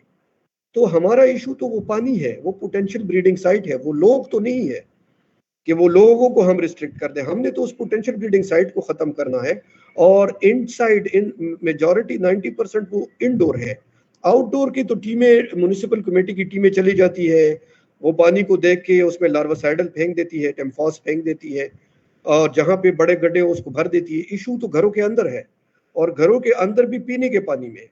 अब मैं आपको मिसाल देता हूँ, आप किसी ऐसे शख्स को जानते हो जिसको डेंगू हुआ हुआ है, आप देख लें उसने पिछले 15-20 दिन कहाँ गुजारे हैं, उसके घर जाए और उसके जहाँ पे वो काम करता है वहाँ पे जाए, उसको सर्च करें, तो डेफिनेटली आपको कहीं ना कहीं वो लार्वा और वो पोटेंशियल ब्रीडिंग साइट आपको मिल जाएगी। तो ये बड़ा एक डिफिकल्ट टास्क है लोगों को ये कहना कि जी आपने जो और वो बहुत सारों से वो पानी जमा कर रहे हैं। वो ये यकीन ही नहीं कर रहे कि जी ये पानी तो हम 25, 30, 40 सालों से जमा कर रहे थे, अब क्या हो गया इसको कि ये हमारे लिए इतना खतरनाक हो गया है। वाटर कूलर्स है, उसमें सारा है। इस वक्त अगर आप पेशावर में जाके या किसी जो हाई उसमें एंडेमिक एरिया में चले जाएं और वहाँ के वाटर कूलर देख लें तो वो भरे होंगे लार्वा से। तो ये एक इंडिविजुअली जाना टीमों का, लेडी हेल्थ वर्कर्स की टीमें, चूंकि लेडी हेल्थ वर्कर्स खवातीन है, वो घरों के अंदर जा सकती है, तो mainly we use the lady health worker teams के वो घर घर जाके। और मैंने आपको बताया we had a success story of 2014, 15, 16 of district south कि 2013 के बाद 14 में 167 केसेस और फिर 3 साल एक केस भी नहीं आया। और जिस तरह डॉक्टर साइमा ने कहा कि आपको पहले से जाना पड़ता है, आपको ब्रेक सीजन से पहले से जाके, तो हमारी ये पूरी टीमें पूरे घरों में हर हफ्ते जाती थी, उनके सारे पानी चेक करती थी, तब ये पॉसिबल हुआ है कि 3-4 साल वो डेंगू फ्री रहा है। केमिकल्स स्प्रे करने से और फॉगिंग करने से तो नहीं होगा, लेकिन इशू यही है कि जो लोग घरों में है, मतलब हम में से कितने लोग हैं जो आज कल या 2-3 दिन पहले या आज या इस प्रोग्राम के बाद जाएंगे और अपने घर के इर्द गिर्द जो 14-15 चीजें हैं वो देखेंगे, टायर देखेंगे। आज भी हम में से अगर हम सारे लोग अगर अपने घरों के छतों पे चले जाएं तो मेरे ख्याल में 25% के घर की छत के ऊपर टायर मिलेगा और उसमें पानी होगा और उसमें लार्वा होगा, या हमारे घर की टैंकियां खराब होंगी। तो दिस इज अ वेरी मतलब इंटेंसिव एफर्ट्स होती है इसके लिए कि आप हर एक घर में जाएं, हर एक टैंकी चेक करें, उनको बताएं, फिर वो मानते नहीं है। सो चल रही है एक्टिविटीज, और उन एक्टिविटीज की वजह से शुक्र है कि कोई हमारे लिए कोई इतनी बड़ी आउटब्रेक नहीं होती। लिमिटेड एरिया में हो जाती है, उसको हम काबू कर लेते हैं, फिर टेम्परेचर भी डाउन हो जाता है, कुछ हमारी एक्टिविटीज काम कर जाती है। लेकिन ये जो डॉक्टर साइमा ने कहा ना कि भाई नहीं होना चाहिए, तो नहीं होने वाला, हमने एक्सपीरियंस किया है 14, 15, 16 स्वाद का।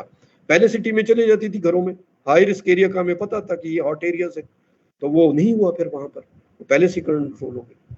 सो दैट्स द वे, इसी तरीके से कंट्रोल हो। जी जी sir, thank you. Doctor Ashfaq साहब के लिए कुछ क्वेश्चन है, then we will cover up the session इंशाल्लाह। सर, एक क्वेश्चन है कि हम डेंगू से रिकवर हो जाए तो हम ब्लड डोनेट कर सकते हैं? अच्छा, इसमें दो चीजें हैं। एक तो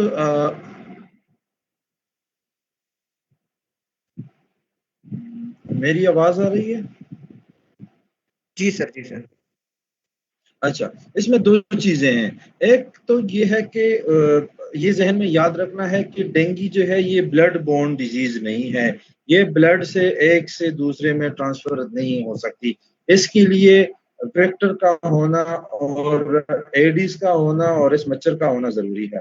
दूसरी बात यह है कि हम डिस्करेज करते हैं बाज़-औक़ात ऐसे जो ब्लड हीरोज वाले जो ये इंथुसियास्टिक डोनर्स हैं, उनको हम बाज़-औक़ात जिन्होंने डेंगू शॉक सिंड्रोम गुजारा होता है या जिनका डेंगू लीक सिंड्रोम जिन्होंने गुजारा होता है, जिनके प्लेटलेट्स कम हुए होते हैं, हम उनको फॉर द सेफ्टी हम उनको कहते हैं कि भाई आप डोनेट ना करें एटलीस्ट 2-3 मंथ्स तक, और आप अपने 2-3 मरतबा अपने अकाउंट्स देख लें कि भाई ऐसा ना हो कि खुदा ना खास्ता कोई कोइंसिडेंटल जो चीजें होती हैं हम उससे डरते हैं, क्योंकि वॉलंटियर्स हमारे सारे डोनर्स हमारे सारे वॉलंटियर्स होते हैं, तो हम नहीं चाहते कोई मिसहैप हो या कोई इस तरह का मसला आए। तो हम हमारी कोशिश होती है और हम उनको यही कहते हैं कि भाई जब तक आपको ना कहा जाए या 2-3 महीने ना गुजर जाए तो आप डोनेशन ना करें। तो this is to be just to be on safe side for the donors. बाकी ये ब्लड बोर्न डिजीज नहीं है, तो मतलब जब ये स्क्रीनिंग होती है, जब ये थोड़ा फ्रिज में रखते हैं, जो उसमें जो टाइम देते हैं रेफ्रिजरेशन के लिए, उससे बहुत हद तक ये चीजें क्लियर हो जाती हैं। जी सर, थैंक यू। मैं कुछ यहाँ पे ऐड करना चाहूँगा। हमारे पास बहुत से केसेस आते हैं आजकल डेंगू के, जिसमें सारे 5-6 पेंट्स ब्लड चाहिए होता है। मसला ये हमारे हॉस्पिटल्स में पेरिस प्लाज्मा पेरिस के मशीन्स नहीं है, तो सारे एक्सट्रैक्शंस होल ब्लड से करते हैं, जिसमें बहुत से डोनर्स हमारे ज़ाया हो जाते हैं।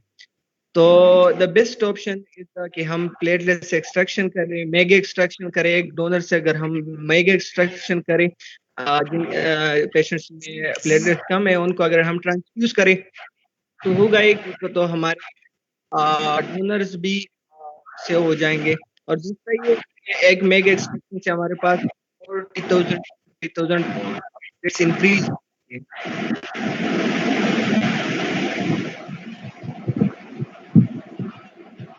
एक दूसरा क्वेश्चन है डॉक्टर अशफाक साहब के लिए कि हम जी। अगर डेंगू से रिकवर हो जाए तो इम्यूनिटी हो सकती है इससे? अच्छा, इसमें इस तरह है कि डिपेंड करता है कि जिस तरह मैंने कहा कि इसके 4 सीरोटाइप्स हैं और मुख्तलिफ सीरोटाइप्स। एक तो इसमें अक्सर लोग पूछते हैं कि भाई इसमें सीरियस या फेटल कौन सा है। इससे ऐसा पता नहीं चलता कि कौन सा फेटल है, लेकिन हमारे यहाँ जो जीन फिर उन्होंने की है पीसीआर से, जो इन्होंने फिर प्रोटीन एक्सट्रैक्ट की है, उसमें ये पता चला है, कुछ स्टडीज मैंने देखी हैं कि भाई जो 2 और 3 टाइप है वो इसमें थोड़ा ज्यादा है। तो उसमें डिपेंड करता है। रिसर्च ये कहती है कि जिस सीरोटाइप से आपको इन्फेक्शन पेशेंट को हुआ है, उससे फिर लगने के चांसेस बहुत कम हो जाते हैं। अच्छा, इससे पहले आपने मेगा ट्रांसफ्यूजन की बात की। आज के इस मीटिंग से और इस वेबिनार से एक फायदा ये ले लेते हैं, सर शहजाद भी हैं, मैडम साइमा भी हैं और इफ्तिखार साहब भी हैं। इंशाल्लाह एक टाइम आएगा एंड आई एम होपफुल कि जब हम ब्लड हीरोज को देखते हैं, इन सीनियर्स के का हाथ इंशाल्लाह जब हमारे सरों पे और हमारे कंधों पे होगा, तो इंशाल्लाह वो वक्त दूर नहीं कि जिस तरह हम लेजिस्लेशन करते हैं, मुख्तलिफ मीटिंग्स में सर भी बैठे होते हैं जब लेजिस्लेशन हो रही होती हैं, तो इंशाल्लाह एक टाइम ये भी आएगा जब हम आज इतने बड़े इशू पे बात कर रहे हैं और इतने बड़े लोग हमारे पास हैं, तो इंशाल्लाह एक टाइम आएगा कि ये भी जिस तरह एक हर जब कोविड आया तो हर वार्ड के लिए उन्होंने एक चीज की कि भाई आपके पास ये होना चाहिए, ये होना चाहिए, तो इंशाल्लाह एक टाइम आएगा जब वो ये कहेंगे कि भाई आपके पास ये मशीन होनी चाहिए जो डायरेक्ट प्लेटलेट्स को एक्सट्रैक्ट करे, और इंशाल्लाह ये सीनियर्स हमारे इसमें मदद भी करें। Thank you sir. सर एक क्वेश्चन है कि हम antibiotic, steroids and analgesics use कर सकते हैं क्योंकि ज्यादा सिम्टम्स जो होते हैं हमारे पास वोमिटिंग या पेन के आ रहे होते हैं? अच्छा, ये मैंने अपने प्रेजेंटेशन में बात की कि हम सिम्टोमेटिक ट्रीटमेंट देते हैं। सिम्टोमेटिक ट्रीटमेंट से मेरा यही मुराद था कि अगर कोई सेकेंडरी इन्फेक्शन है, कोई दूसरा इन्फेक्शन इसके साथ है, और मैंने ये भी कहा कि जरूरी नहीं है कि जिसको डेंगू है उसको कोविड नहीं हो सकता, उसको दूसरी चीजें नहीं हो सकती। अच्छा, एक चीज जहन में याद रखें कि कोविड में और डेंगू में एक चीज बहुत जो हमें तंग करती हैं, उसके लिए हमें करेक्ट डायग्नोसिस का होना जरूरी है, क्योंकि हम कोविड में ब्लड थिनर्स देते हैं। हम जो दूसरी चीजें हैं, सॉरी, डेंगू में हम ब्लड थिनर्स अवॉइड करते हैं, कंट्रा इंडिकेटेड है। तो ये दोनों में बहुत बड़ा वो है डायग्नोसिस का, तो उसकी करेक्ट डायग्नोसिस होनी चाहिए। जिस चीज का मसला, अगर किसी को वोमिटिंग है उसकी टेबलेट ले, किसी को बुखार है उसकी टेबलेट ले, और उससे ज्यादा लेने से ज्यादा जो चीजें उनमें खतरनाक हैं उसका इल्म ज्यादा जरूरी है। स्टेरॉइड का अभी तक कोई रोल उसमें नहीं है, ना ही प्लेटलेट की इंक्रीज करने में और ना ही कोई सिम्टोमेटिक रिलीफ देने में। बाकी as and when required antibiotic और ये दूसरी चीजें दे सकते हैं।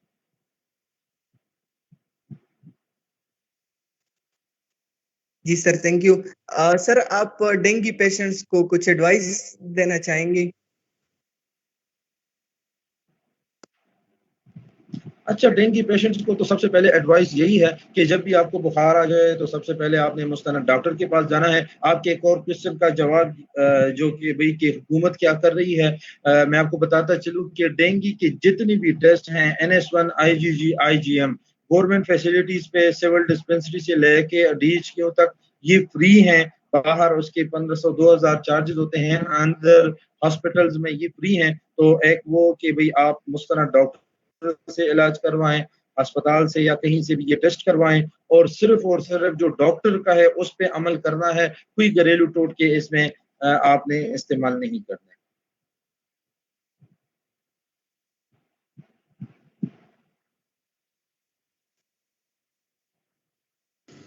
डॉक्टर शकील प्लीज अपना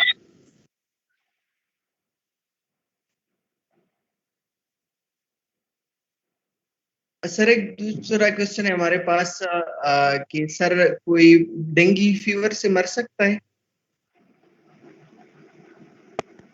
अच्छा, इसमें इस तरह है ना, जिस तरह मैंने पहले बात की कि अगर डेंगू शॉक सिंड्रोम है, उसका शॉक इतना ज्यादा हो गया है किसी भी वजह से कि वो कंप्लीट नहीं हो रहा, उसको हम दवाइयाँ नहीं मतलब फ्लूइड हम नहीं दे सकते हैं, उसका सर्कुलेटरी वॉल्यूम बहुत कम है, उसका एडीमा हो गया है, प्लूरल एफ्यूजन हो गया है, कोमॉर्बिड्स हैं उसके, या अगर कॉम्प्लिकेशंस हो हैं तो definitely it can be fatal, लेकिन वो बहुत कम लोगों में होता है। मोस्ट अप टू 95-96% केसेस इसमें एचडीयू की या आईसीयू की जरूरत नहीं पड़ती।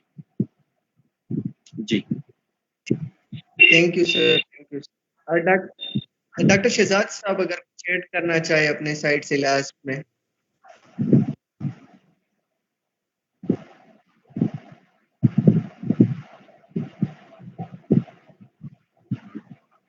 डॉक्टर शहजाद की दूसरी मीटिंग थी, so I think he left.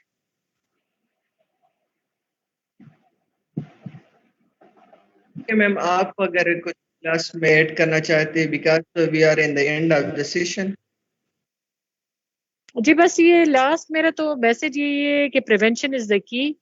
इर्द गिर्द की सफाई का ख्याल रखें, तमाम एरिया जो है वो ड्राई होना चाहिए आपके घर के। और एक इम्पॉर्टेंट इंटरवेंशन जो कि डॉक्टर इफ्तिखार ने बताई थी कि सॉक्स जो है अगर आप सुबह के टाइम पे शाम के टाइम पे पहनते हैं तो 75% रिडक्शन इन द केसेस होती है। तो ये छोटी छोटी चीजें जिनका ख्याल रखना चाहिए, और बाकी जो है ये अवेयरनेस हम तक महदूद नहीं रहनी चाहिए, तमाम जगह स्प्रेड होनी चाहिए। आज के इस सेशन का मकसद भी ये था कि जो नॉलेज हमारे पास है वो मैक्सिमम लोगों के साथ शेयर की जा सके। Thank you so much the blood heroes, and thank you everyone for being there with us. It's late, but I think for the information gain अगर आप करना चाहते हैं तो उसके लिए आपको कुछ ना कुछ कुर्बानी देनी पड़ती है। Thank you so much for inviting me.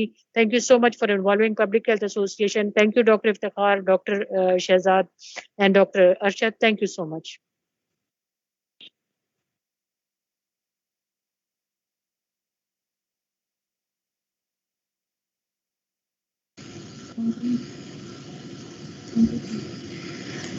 Thank you so much, Dr.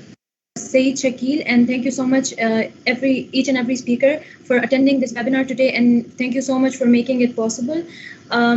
With this, our webinar comes to an end. Thank you, Dr. Shehzad Ali, Dr. Saima Abid, Dr. Iftikharuddin, Dr. Ashraf Utmanze. Thank you so much for taking time out of your busy schedule and showing up for this webinar. Event description में मौजूद Google form को लाजमी fill कीजिए ताकि आपको ई-सर्ट मिल सके। अख्ताम में मैं शुक्रिया अदा करना चाहती हूँ तमाम ऑडियंस का। उम्मीद है कि इस वेबिनार से आपको आगाही हासिल हुई होगी और आपकी म्यार ज़िंदगी में बेहतरी हासिल आएगी। मैं शुक्रिया अदा करना चाहती हूँ तमाम ऑर्गेनाइज़र का, ख़ास तौर पे गुललई अरशद का, कि जिनकी बदौलत इस वेबिनार ने हकीकत की शक्ल इख्तियार की। उम्मीद है कि हम मुस्तक़बिल में भी ऐसे इवेंट्स करते रहेंगे कि जिनसे इंसानियत की बेहतरी हो।